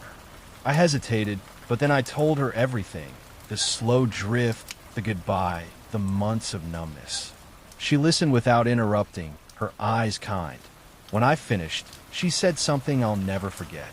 "You know, people always talk about love like it's supposed to last forever. But maybe it's not. Maybe it just lasts as long as it teaches us something." Her words stayed with me. Maybe Emma's love wasn't meant to last forever. Maybe it was meant to teach me how to love deeper, listen harder, and not take silence for granted. As weeks passed, Mia and I grew closer. She brought color back into my grayscale world. But there was always a hesitation in me, a small voice whispering, "You're betraying your past."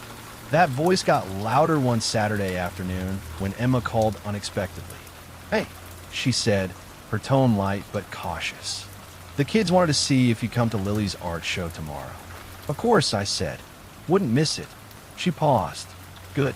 I also wanted to ask if we could talk for a minute. Alone." That request lingered in my chest like static. When I saw her at the art show, it was strange. She looked radiant, calmer, but there was something else in her eyes, something unreadable. After the event, she asked if we could take a walk. We ended up at the same park where we used to bring the kids.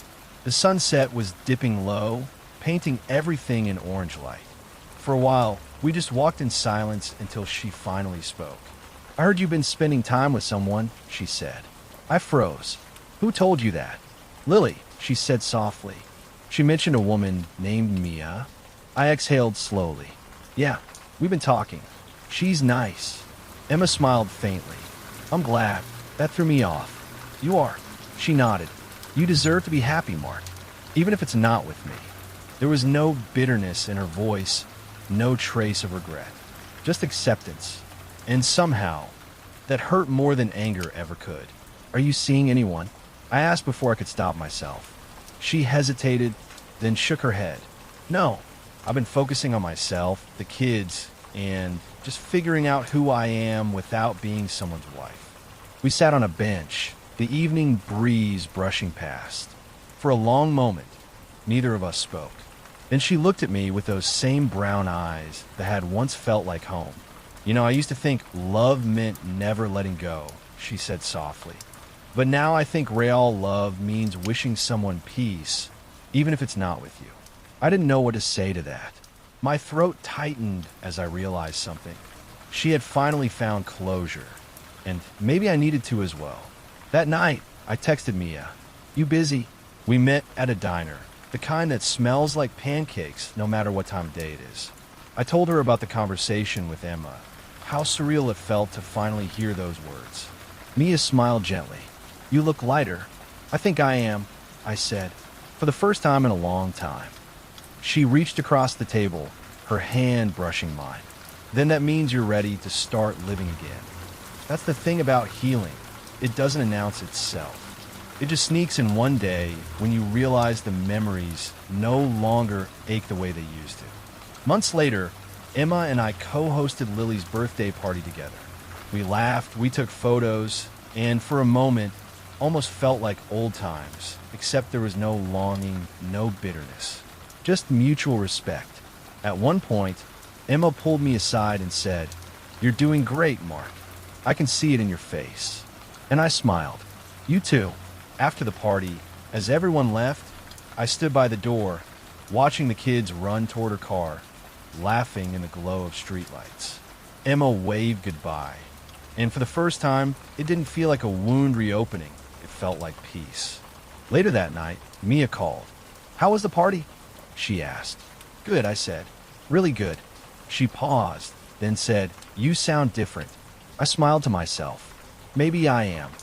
Because somewhere between the heartbreak, the loneliness, and the rain-soaked nights, I had finally learned what love really means. It's not about possession.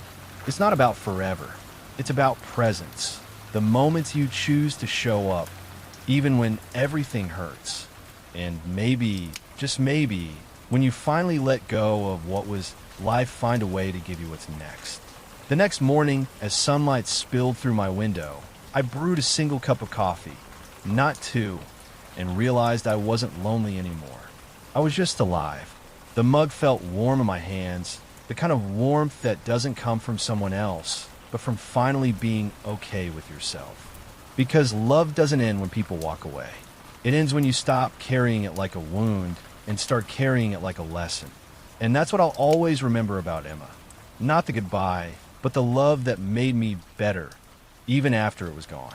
So, wherever she is, I hope she knows this. I don't miss what we had. I cherish what it taught me. And maybe that's what real love looks like after all. Not forever, but peace.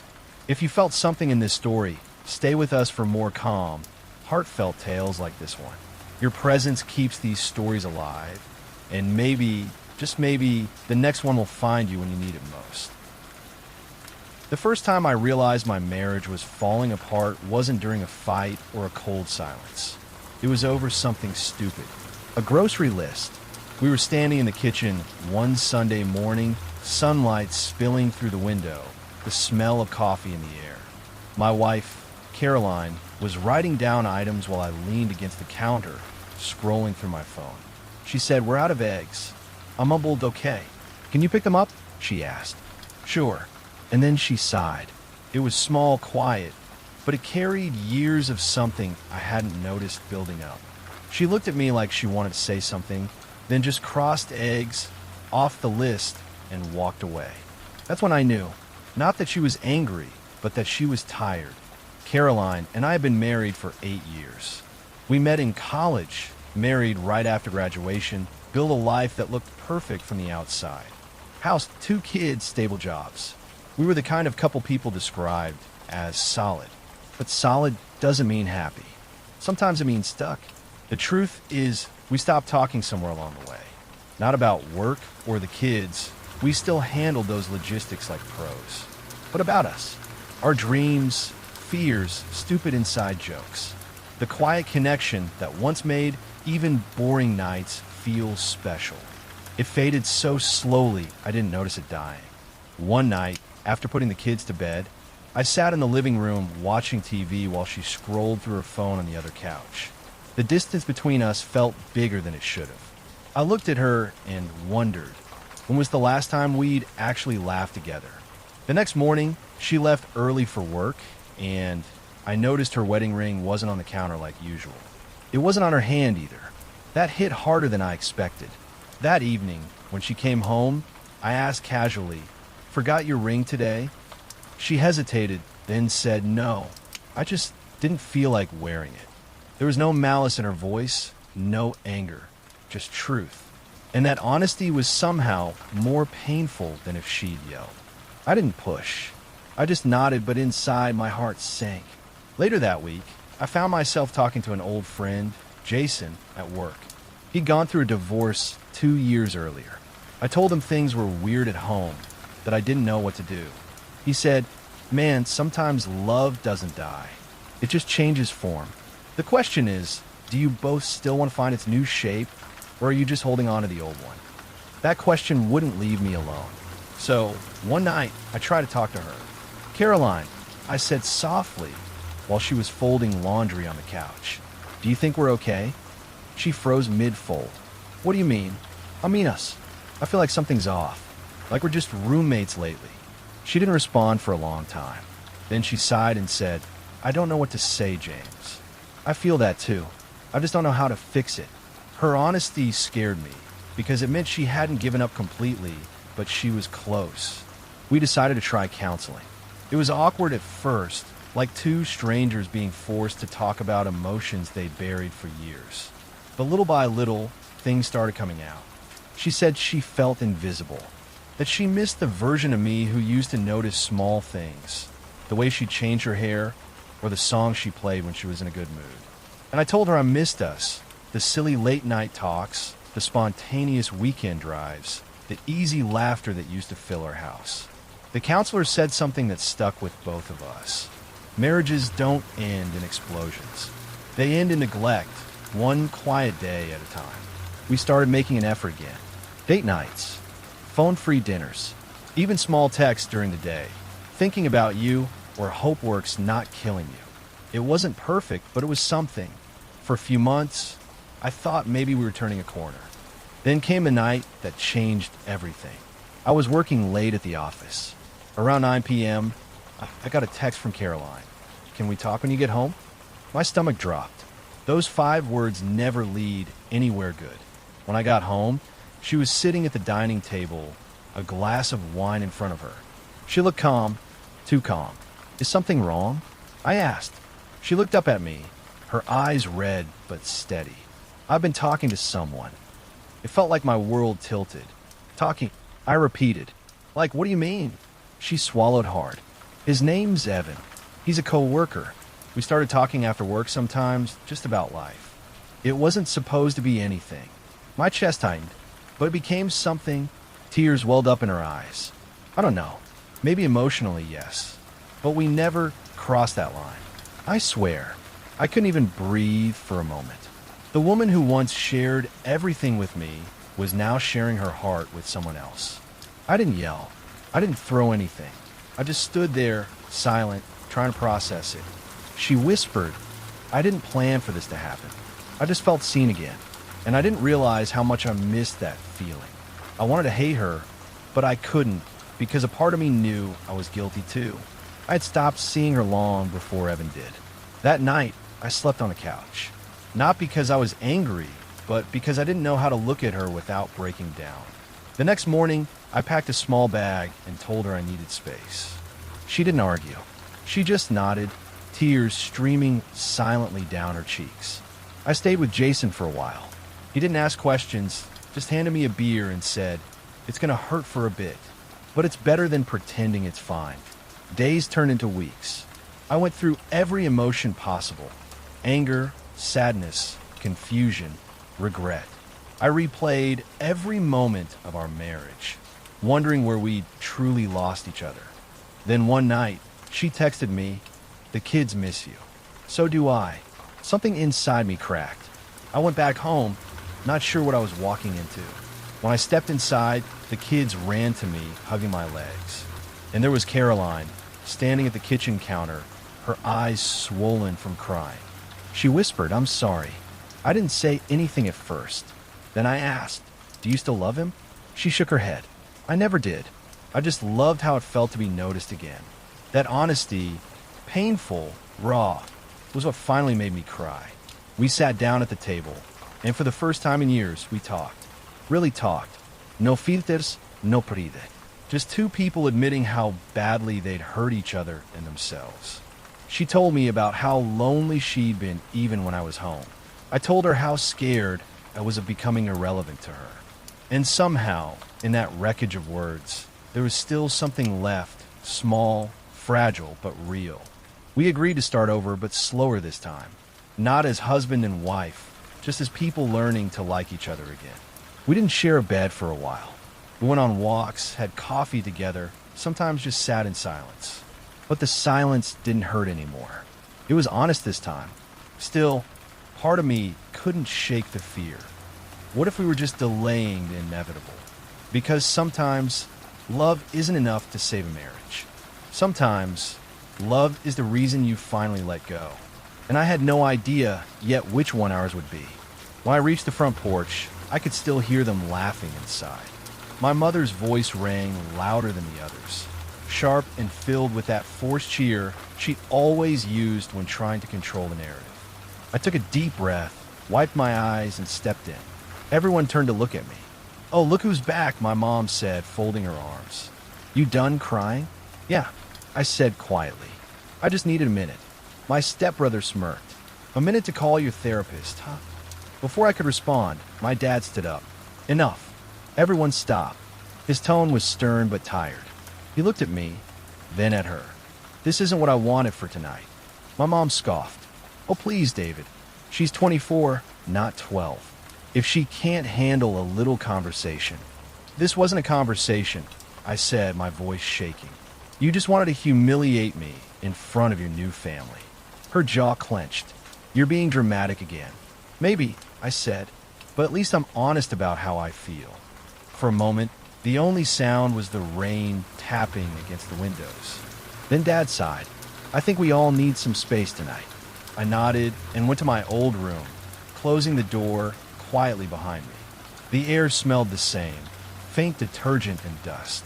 My stepbrother had clearly been using the room as a storage area. Boxes of random junk covered half the floor.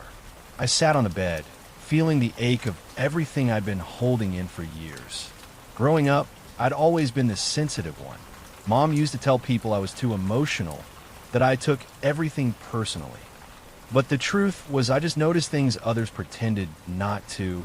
The way she'd change when people were around, how she used her smile like armor. That night, though, something in me shifted.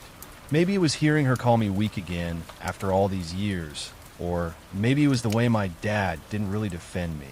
But I realized I was done trying to earn peace from people who thrived on chaos. So I packed my things, not just for the night, for good. Before leaving, I went to my dad's study. He was sitting there with a glass of whiskey, staring into the rain. "You're leaving?" he asked, not surprised. "Yeah."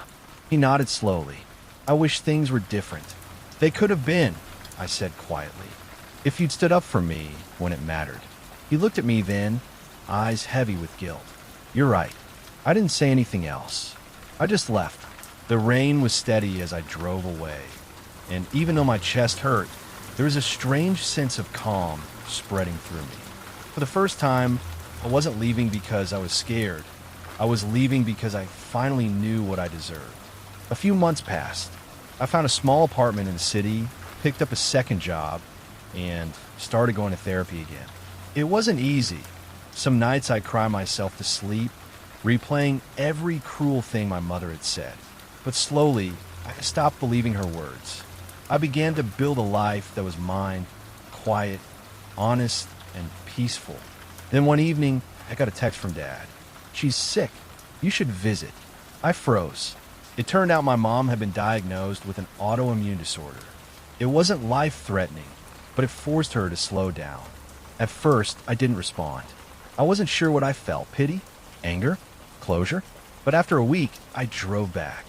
Not out of obligation, but because I needed to know that forgiving her didn't mean forgetting what she did. When she saw me, she actually cried. "I didn't think you'd come," she whispered. I almost didn't. There was a long pause. Then she said, "You were right about everything." I just didn't want to admit I was wrong. I didn't know what to say, so I just nodded. We sat together for a while quietly. No yelling, no judgment, just two broken people finally out of excuses. As I left, she said something that stayed with me. "You turned out better than I ever taught you to be." That night, driving home through the rain again, I realized something. Forgiveness doesn't always come from love. Sometimes it's born from exhaustion, the need to stop carrying pain that isn't yours anymore. And that's exactly what I did. I stopped carrying her weight. I stopped needing her approval. And for the first time in my life, I felt completely free. If you stayed until the end, thank you for listening. I make these calm, emotional stories every night to help you sleep, think, and feel a little less alone. If you enjoyed this one, make sure to subscribe. It helps more than you think, and I'd love to share more nights like this with you. My dad missed my wedding, and I finally learned why. I used to think my dad was the kind of man who would always show up. He was never late, never forgot a birthday, never missed a single parent-teacher meeting when I was a kid. He wasn't perfect, but he was there, and to me, that meant everything. So when he didn't come to my wedding, I couldn't understand it. It was the day I had dreamed about since I was little. The music, the dress, the people, the lights. I had sent him the invitation myself, with a little note tucked inside that said, "Can't wait to see you walk me down the aisle." He never replied. When the day came, I kept glancing at the door, waiting for him to appear. I told myself maybe he was stuck in traffic, maybe his phone had died, maybe he was just late. But as the ceremony began, and I looked around the room, full of faces I loved, his seat stayed empty. And that empty seat burned a hole straight through my heart. Afterward, I tried to brush it off. People whispered about it, and my husband, Luke, tried to comfort me. He said maybe something urgent came up, maybe it wasn't my dad's fault. But deep down, I couldn't stop the thought that maybe he just didn't care. Weeks turned into months. I tried calling him. No answer. I sent messages, even went to his house once, but the door was always locked, the curtains drawn. It was like he had vanished. I remember one night, sitting on the couch, scrolling through old photos of us. There was one from when I was 6, me sitting on his shoulders at the beach, both of us laughing so hard that the picture came out blurry. I stared at that photo for what felt like hours, wondering how that man could be the same one who didn't even show up to my wedding. I thought maybe I had done something wrong. Maybe marrying Luke had upset him somehow. My dad had always been protective, but he liked Luke, or at least that's what I thought. Then one day, about 6 months after the wedding, I got a call from my aunt. She said, "Sweetheart, I think you should come by your dad's house." My stomach dropped. Her voice was soft, too soft. The kind of voice people use when they're trying not to scare you. I drove over immediately. When I arrived, the house looked smaller than I remembered, like it had aged without a minute. My aunt was standing at the door, holding a small box. She didn't say anything at first. She just handed it to me. "What is this?" I asked. She said, "It's from your father. He wanted you to have it." I felt like my chest was tightening. "Where is he?" She looked down. "He passed away 3 weeks ago." I just stood there, not believing her. I think part of me refused to. "No, that's not possible," I said. "I would have known. Someone would have told me." "He didn't want anyone to tell you until now," she said. "He left a letter inside that box." My hand was shaking so badly I could barely open it. Inside was a folded piece of paper, worn at the edges. The first line said, "If you're reading this, I'm sorry I wasn't there." I had to sit down. My aunt quietly stepped away to give me space. The letter went on to say that my dad had been sick for over a year. Cancer, the kind that spreads quietly until it's too late. He hadn't told me because he didn't want to ruin my wedding or make me worry.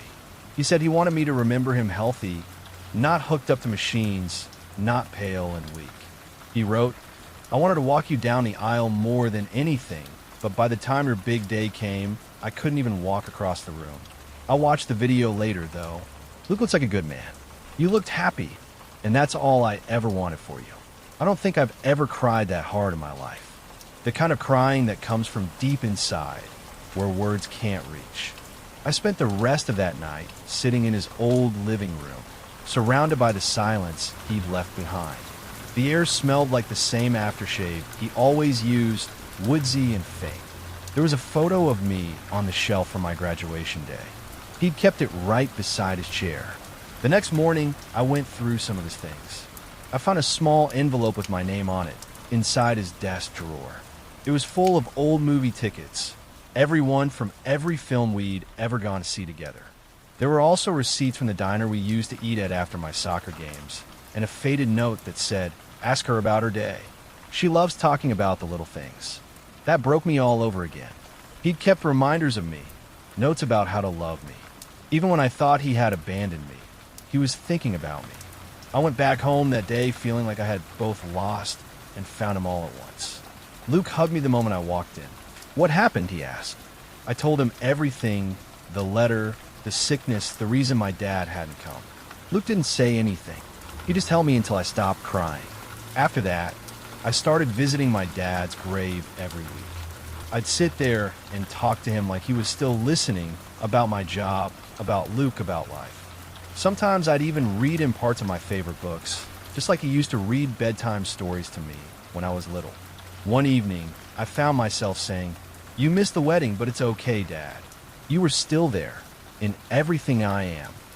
The wind picked up right after I said it, brushing against the flowers on his headstone. It felt like an answer, quiet but sure. The first few weeks, after learning the truth about my dad, felt like a strange blur of grief and relief. I'd wake up every morning with this tightness in my chest, half expecting to see his name pop up on my phone, some kind of miracle message saying it had all been a mistake. But all I had were the words he'd left me in that letter. At first, I couldn't bring myself to read it again. It sat on my nightstand, folded neatly, like it was still waiting to speak when I was ready to listen. Luke was patient through all of it. He never pushed. He'd just sit with me in silence when I didn't want to talk, hold my hand when I started crying out of nowhere, and smile gently when I'd start reminiscing about my dad. One rainy afternoon, I finally opened that letter again. I read it slowly this time, stopping at every line as if I could still hear his voice saying the words. He had written something near the end that I hadn't really processed before. When I first got sick, I thought I'd beat it. I told myself I'd be there on your wedding day, no matter what.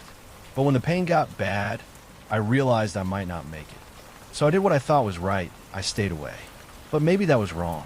If I've learned anything, it's that love isn't about protecting people from pain.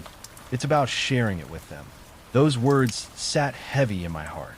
Love isn't about protecting people from pain. It's about sharing it with them.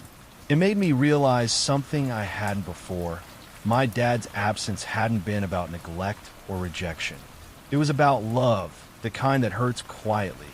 The next weekend, I drove back to his house again. My aunt had given me the keys, and it felt strange unlocking that familiar door. Everything was exactly as he'd left it. The chair by the window, the half-read book on the coffee table, the blanket folded neatly at the end of the couch. I spent hours cleaning up, but not because the house was dirty. I think I just wanted to feel close to him again. Every object had a story. His old baseball cap still hung by the door, and there were sticky notes on the fridge reminding him to buy groceries or call his sister. But one note caught my eye. It was stuck to the edge of the counter, faded but still readable. It said, "Finish building her garden bench." It hit me instantly. When I was a teenager, I told him I wanted a little wooden bench for the backyard, something cozy to sit on while I read. He had started working on it in the garage years ago, but never finished it.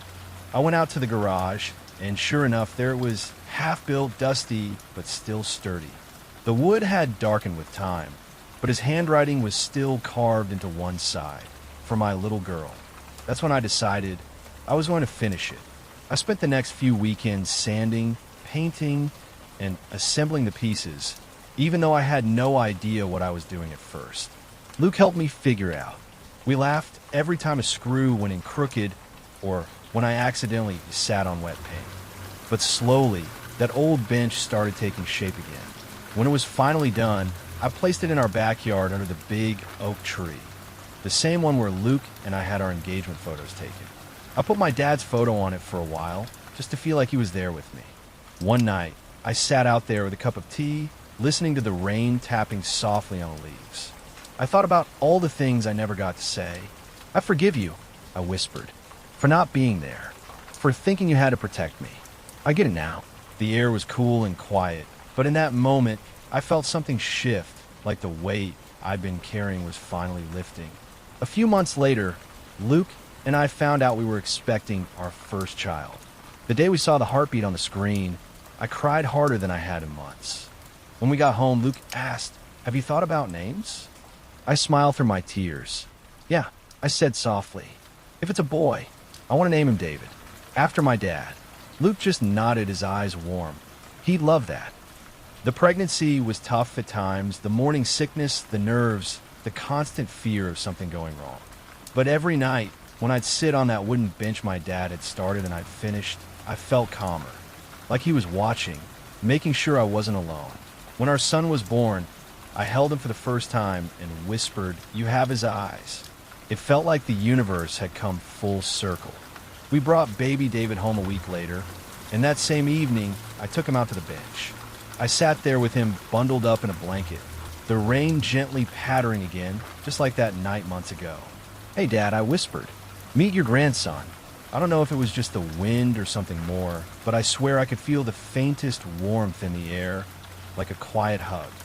Years have passed since then. Life has gotten busier, noisier, fuller.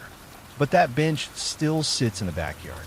Sometimes I catch Luke reading there, or David playing nearby, and it always makes me smile. Every so often, when the house is quiet, I still sit out there by myself. I talk to my dad like he's right next to me. Sometimes I laugh, sometimes I cry, but mostly I just thank him for everything. For the love, the lessons, the silence that taught me how to listen to my own heart. Because even though he missed my wedding, he never stopped showing up for me, just in ways I didn't understand before. And if you're listening to this right now, maybe there's someone in your life you've been holding on to anger toward. Someone who hurt you, someone who didn't show up when you needed them to. Maybe it's time to forgive them, even if they're not here to hear it. Sometimes forgiveness isn't for them, it's for you. If this story touched you, take a second to breathe, let it sink in, and if you'd like to hear more stories that make you feel something real before you sleep, just stay with me. There's so much more waiting for you next. It's strange how one phone call can change the entire rhythm of your life. That night, mine went from peaceful to chaos in a heartbeat. It was a quiet Tuesday evening, and I had just finished my shift at the diner. The smell of coffee still clung to my clothes as I walked home under the streetlights, thinking about nothing in particular. My phone buzzed in my pocket, and when I saw the caller ID, my stomach dropped. It was my sister, Emma. Now, Emma never calls unless something's seriously wrong. We text sometimes, but ever since she got married, she's been living this perfect suburban life with her husband, Mark, or at least that's what everyone thought. When I answered, her voice was trembling. "Can you come over? Please. Don't ask questions, just come." No explanations, no details. Just that. And like the big brother I've always been, I didn't hesitate. I grabbed my keys, jumped in the car, and drove 30 minutes out to their house. The one that always looked like a Christmas card even in summer. When I got there, the lights were off except for the kitchen. Emma sat at the table, her hair a mess, eyes red and puffy. She looked broken. "Mark left," she whispered when I stepped inside. "He packed a bag and just walked out." I froze. "What do you mean he left? Did you guys fight?" She shook her head, tears spilling down her face. "Not really. He said he needed space, that he wasn't happy anymore." I didn't even know he wasn't happy. That last sentence hit me harder than I expected. I'd seen them together 100 times, laughing, teasing, finishing each other's sentences. They were the kind of couple people envied. And now he was gone? Just like that? I made her some tea, though she didn't drink it. She kept staring at her wedding ring, twisting it around her finger. "You think he's cheating on me?" she asked suddenly.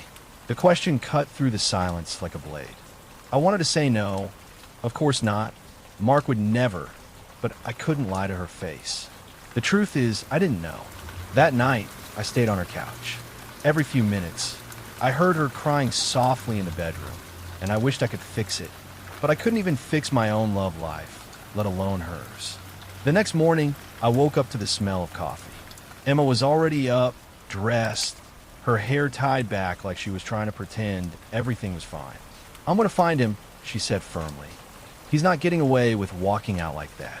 She grabbed her phone, scrolling through his social media, her eyes narrowing. He turned off his location sharing. That's when something inside me shifted. If Mark was trying to ghost her, I was going to find out why. I spent the next 2 days calling mutual friends, checking where he might have gone. Nobody knew. Nobody had seen him. His workplace said he'd taken personal leave. Then one of Emma's friends sent her a photo, a blurry picture from Instagram of Mark at a bar, sitting beside a woman with dark hair and a red dress. The caption read, "Finally, a night to breathe again." My sister's hand shook as she showed it to me. "Who is she?" she whispered. I didn't recognize the woman, but something about the bar looked familiar. I zoomed in, and there was a small neon sign near the corner. It was a bar just outside town where I used to play open mic gigs. We didn't even think twice. Emma grabbed her keys and drove. When we got there, I spotted Mark almost immediately, laughing, drink in hand, leaning too close to the woman beside him. He looked relaxed, happy. Emma's breathing got heavier. "He looks like he's having the time of his life," she said bitterly. I reached for her hand, but she pulled away. She walked straight up to his table. "Having fun?" she asked, her voice steady but her eyes burning. Mark froze mid-laugh. "Emma." She didn't let him speak. "You walked out on me without a word, and now you're out here acting like you're single?" People were starting to stare. The woman beside him shifted awkwardly, then got up and walked away. Mark sighed, rubbing his temples. "I didn't mean for it to happen like this. I just needed to figure things out." Emma laughed, a sound so sharp it almost hurt. "Figure things out? You don't figure things out by hiding in bars with other women." He didn't even deny it. That silence told her everything. She turned around and walked out before she could break down in front of him. I followed. The drive home was silent, except for the sound of her crying quietly into her sleeve. Later that night, she asked me, "Why do people stop loving you without telling you what's happening?" I didn't have an answer. Sometimes love doesn't die all at once. It fades little by little until one person realizes they're the only one still trying. But what Emma didn't know then, what I didn't know either, was that this was just the beginning. Because when Mark finally came back home a week later, he wasn't alone. Sometimes the people who come back don't return to love you. They come back to destroy the peace you built after they left. A week passed before Mark finally showed up again. It was late evening, and Emma was sitting on the porch, drinking cold coffee she hadn't finished that morning. She looked tired, not just physically, but like her soul was heavy.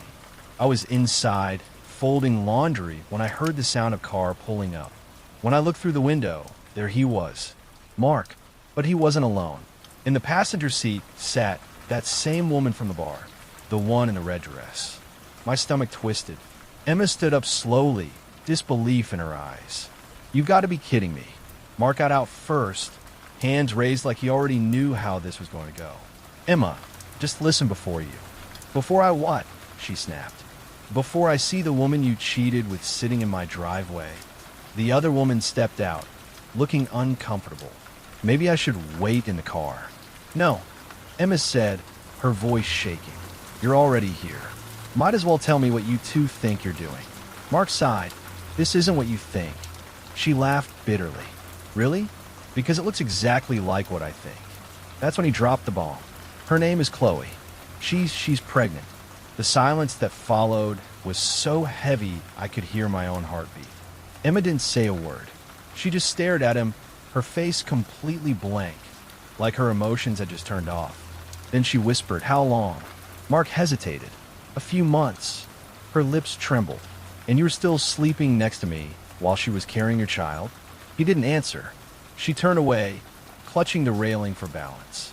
I stepped outside, ready to drag him off the property if I had to. But Emma held up her hand. "Don't," she said softly. "Let me handle this." She faced Mark again, her voice eerily calm. "You know what hurts the most? It's not the cheating. It's the thought that I actually believed we were happy." Mark tried to speak, but she interrupted him. "Get out. Both of you. You've done enough." Chloe mumbled something like an apology, but Emma ignored her. They left without another word. That night, Emma sat on the porch again, wrapped in a blanket, staring at nothing. I brought her tea and sat beside her. She didn't cry, not once. She just said quietly, he gave her the life I was building with him. I didn't know what to say. Some pain is too deep for comfort. A few days later, Mark's mother came to visit. She was an older woman with a kind face, always loved Emma like her own daughter. When she heard what happened, she was furious. "He was raised better than that," she said, shaking her head. "I can't believe he did this." She stayed for hours, helping Emma clean, talking with her, trying to keep her spirits up. But life didn't slow down. Bills still came. Emma had to go back to work. People whispered at the grocery store, and old friends avoided eye contact. Small towns have a way of turning heartbreak into gossip. Then 2 weeks later, Mark showed up again, this time alone. Emma didn't want to let him in, but he stood on the porch in the rain, soaked to the bone, saying he just needed 5 minutes. Against my advice, she opened the door. He stood there, shivering slightly. "I made a mistake," he said, voice cracking. "I thought I wanted something new, something exciting, but I destroyed the only person who ever really loved me." Emma crossed her arms. "So what now? You expect me to forgive you because you're suddenly feeling guilty?" He shook his head. "No, I don't expect forgiveness. I just want you to know I'm sorry. I'm moving out of town. I'm going to help Chloe with the baby, but I needed to tell you this before I go." She didn't respond. When he left, she whispered to me, "He wants to do the right thing now, but it's too late. The damage is already done." For a while, it seemed like that was it. The end. But a few months later, Mark's mom called Emma again, crying. "Mark's in a hospital," she said. Emma froze.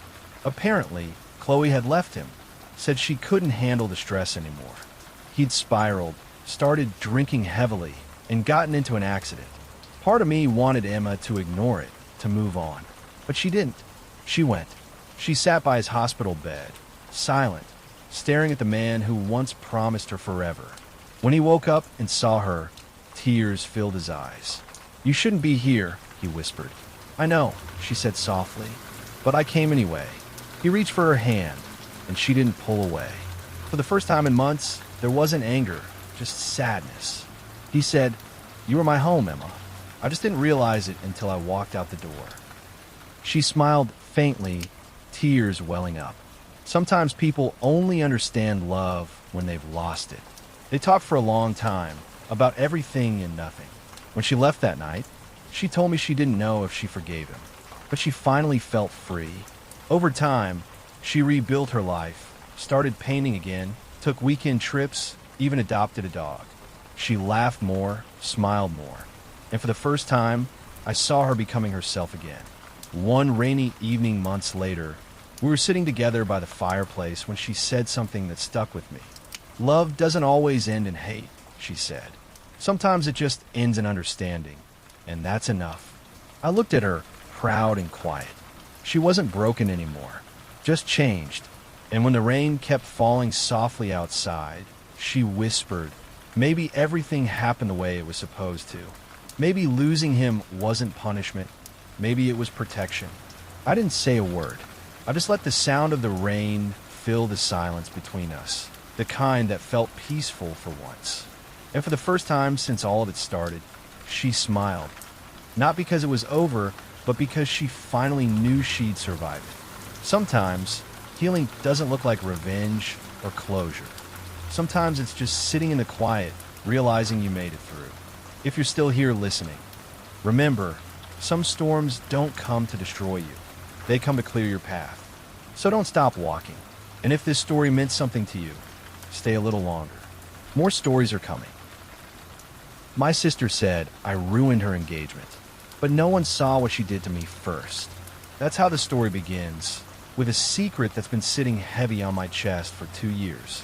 I never wanted to compete with my sister, but somehow everything between us turned into a contest. Who got better grades, who looked better in photos, who Dad favored more. Her name's Emily, 2 years younger than me, but always seemed older.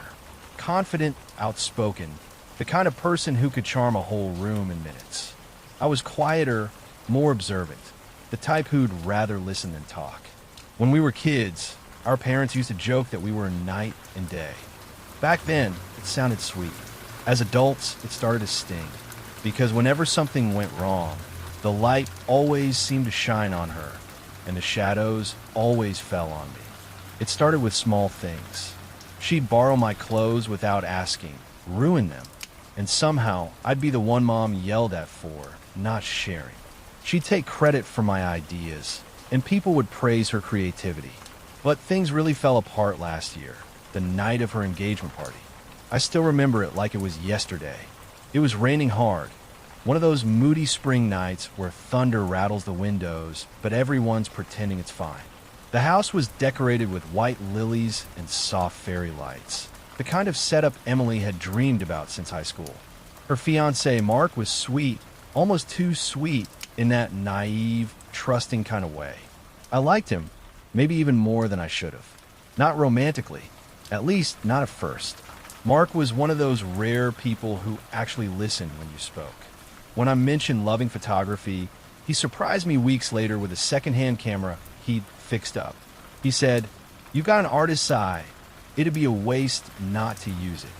No one in my family had ever said something like that to me before. So yeah, maybe I admired him a little too much.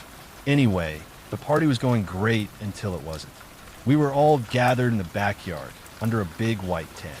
The rain made everything smell like wet earth and wine.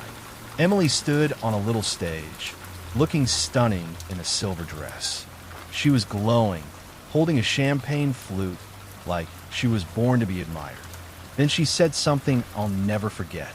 "Before we toast, I just want to say how grateful I am to have everyone here. Even my sister, who's finally managed to stay out of trouble long enough to show up." People laughed. Even my parents smiled awkwardly. I just froze. It was one of those fake jokes that hides real venom underneath. She said it with that smirk, the same one she used when we were teenagers, right before she'd twist something to make me look bad. I felt the blood rush to my face. "What's that supposed to mean?" She shrugged. "Relax. Everyone knows you've had a rough year." Now, that year, yeah, it had been rough. I've been struggling after a breakup, a bad one, and spent months trying to get my life together again. But she had no right to drag that out in front of 50 people. Mark tried to defuse it. "Hey, come on, let's keep it nice." But she just laughed. "Oh, Mark, she's fine. Aren't you, sis?" I wasn't. And in that moment, something in me snapped. I didn't plan to expose her secret. I swear I didn't. But when people like Emily push you long enough, they forget that quiet people remember everything. So I said it. I looked straight at her and said, "You mean the rough year you caused?" The air went still. She blinked. "What are you talking about? You really want me to say it here?" I asked, my voice trembling. Mark frowned. "Say what?" Emily's face drained of color, but I couldn't stop myself. Months of anger, silence, and humiliation just boiled over. "You slept with Jake, my boyfriend, the one I dated for 2 years. You told me it was a mistake, but then you kept seeing him. And when I found out, you made me feel crazy for even asking." Gasps. Actual gasps. Mark's hand slipped from hers. My mother's jaw dropped. My dad tried to speak, but couldn't. Emily stammered, "That was years ago." "Last year," I said. 3 months before you met Mark." The rain outside seemed to get louder, drumming like a soundtrack to the disaster I just started. Emily's eyes filled with tears, real ones or fake, I couldn't tell. She whispered, "You ruined everything." And maybe I did, but in that moment, I didn't care. For once, she wasn't untouchable. For once, the truth was loud enough for everyone to hear. She ran off crying. Mark followed her, looking like he'd seen a ghost. The rest of the night was chaos. People whispering, some leaving early, others trying to comfort my parents. I just stood there, frozen, wondering what I'd done. Because here's the thing, I didn't do it out of revenge. I did it out of pain, out of the need to finally stop being the one everyone stepped on. And yet, as I watched her run away in tears, I felt something worse than victory. I felt guilt, because no matter how much she hurt me, she was still my sister. And what I did, that wasn't about justice. That was about finally wanting to be seen. But when you crave that too much, sometimes you end up burning down the same bridge you're trying to cross. And that's exactly what I did. The next morning, the air in the house felt different. Still, heavy, like the silence after a storm that destroyed more than just trees. My phone was full of unread messages, missed calls, and one from Mom that simply said, "We need to talk." I barely slept. Every time I closed my eyes, I saw Emily's face, the tears, the shock, the way Mark looked at me like I just shattered something sacred. When I finally got out of bed, I didn't even bother brushing my hair. I just grabbed a hoodie and drove to my parents' house, heart pounding the whole way. Mom was waiting in the kitchen, arms crossed, eyes tired. Dad sat at the table with his coffee untouched. The look he gave me said more than words could. Mom spoke first. Do you realize what you did last night? I tried to keep my voice steady. I told the truth. The truth? She repeated, like it was poison. You humiliated your sister in front of everyone. Do you have any idea what she's going through? I wanted to scream. What she's going through? She slept with my boyfriend, Mom. Dad sighed, rubbing his temples.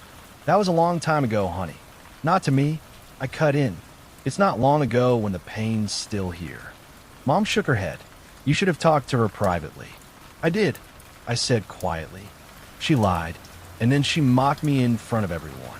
What was I supposed to do? For a moment, no one spoke. The clock ticked in the corner, steady and cruel. Then Mom said softly, she hasn't stopped crying since last night. Good, I almost said, but the words wouldn't come out, because deep down, I didn't want her to hurt. I just wanted her to understand how badly she'd hurt me. She's staying at a friend's, Dad added. Mark's with his parents. They called off the engagement. My chest tightened. Because of me, Mom gave me that sharp look only mothers have. Because of what you said, I sank into a chair, staring at my hands. My nails were dug into my palms, so hard they left crescent marks. I didn't mean to ruin her life, I whispered. Dad sighed. Intentions don't matter when words hit that hard.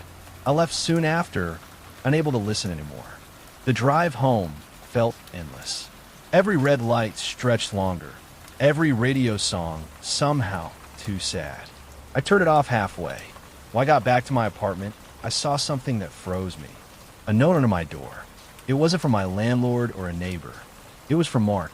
I sat on the floor and opened it with trembling hands. I don't know what to think right now. I wish last night hadn't happened the way it did. I'm not angry, but I need space to figure things out. Please tell Emily I'm sorry. I can't do this right now. No signature, just that. I folded it carefully, like it might fall apart if I breathed too hard. That was when it hit me. I hadn't just destroyed Emily's engagement. I destroyed my own peace. The next few days blurred together. My phone buzzed nonstop. Half the family took Emily's side. The other half stayed quiet. Friends texted asking if it was true. I didn't answer anyone. On the third day, Emily showed up. I heard her car pull up and almost didn't open the door. But she knocked again, harder this time. When I finally opened it, she stood there in an oversized hoodie, eyes red, makeup smudged, a version of her I'd never seen. We stared at each other for a long time. Then she said quietly, "You really hate me, don't you?" "No," I whispered. I just couldn't hold it in anymore. Her lips trembled. "You could have told me how you felt. You didn't have to destroy me in front of everyone." "I did tell you," I said, tears filling my eyes. "I begged you to be honest about what you did." You laughed. She looked down, silent. For the first time, I saw guilt flicker across her face. Real guilt, not performance. "I didn't think you'd still care," she said softly. "How could I not care? You were my sister and my best friend. And you broke me." She leaned against the doorframe, exhaling shakily. "Jake meant nothing to me. I was stupid, drunk, angry at you for something I don't even remember now. That doesn't make it better." "I know," she whispered, "but you didn't have to ruin my future for it." I bit my lip so hard I tasted blood. "I didn't plan to. You humiliated me first, in front of everyone." Her eyes filled again. "That was a joke. I didn't think you'd take it that far." I laughed bitterly. "You never think. You just do whatever makes you look good and expect me to take the hit." She winced. "Maybe you're right." We stood there in silence. Then she said something I'll never forget. "You know what the worst part is? I don't even hate you for it. I get it. I've been awful to you for years. You just finally snapped." I blinked at her. "Then why does it feel like I lost everything?" "Because you did," she whispered. "We both did." She turned to leave, but stopped halfway. "Mark's not talking to me. But if he ever calls, I'll tell him it wasn't your fault." That broke me. I sank to the floor as soon as the door closed, sobbing into my hands. Not because I was proud of what I'd done, but because for the first time in years, Emily didn't fight me. She didn't twist the story. She just accepted it. And somehow, that hurt more than anything. Weeks passed. The gossip died down, the text stopped, and life started to dull into normal again. Except, nothing really felt normal. I went back to work, started going for long walks in the evenings, and tried to focus on my photography again. One afternoon, I was taking pictures near the lake when I saw someone sitting on a bench. Mark. I froze. He hadn't seen me yet. Part of me wanted to walk away, but my feet moved before my brain could stop them. "Hey," I said softly. He turned, surprised. "Hey." We stood there for a moment, unsure how to start. Finally, I said, "I'm sorry. For everything." He nodded slowly. "I know you are. I didn't want to ruin your engagement." He looked out over the water. "I don't think you did. I think the truth did that on its own." I swallowed hard. "Do you hate me?" He smiled sadly. "No, but I hate that it happened that way. I wish I'd known before I proposed. I wish Emily had told me herself." "She never would have," I said quietly. He nodded again. "You were brave to speak up, but sometimes bravery leaves scars too." We sat in silence, listening to ducks splash in the distance. Then he said, "You know, you have her eyes." I frowned. "Whose?" "Emily's," he said softly. "But yours are kinder. It wasn't flirtation. It was something else. Understanding, maybe closure." He stood up, brushed off his jacket. "Take care of yourself." "Okay." And just like that, he was gone. I never saw him again. But that conversation stayed with me, because for the first time, I realized not everything needed to be fixed. Some things just needed to end quietly. Months later, Emily and I started talking again. Slowly, carefully, like two people learning how to walk after a fall. We met for coffee, avoided the heavy topics, then eventually talked about everything. There were tears, apologies, awkward silences, but also small smiles. She told me she'd started therapy. I told her I had too, and maybe for the first time, we stopped trying to outshine each other. Sometimes, we text funny childhood memories. Sometimes, she sends me a photo of her cat doing something ridiculous. It's not perfect. It never will be. But it's something. And after everything we've done to each other, something feels like a miracle. Because family isn't always about who's right. It's about who's still standing after the storm. And for the first time in years, I think we both finally are. If you made it till the end, thank you for listening to this story. I share calm, emotional stories like this every day to help you relax, unwind, and feel something real again. So if you'd like to join our little circle, hit that subscribe and come back tomorrow for another one.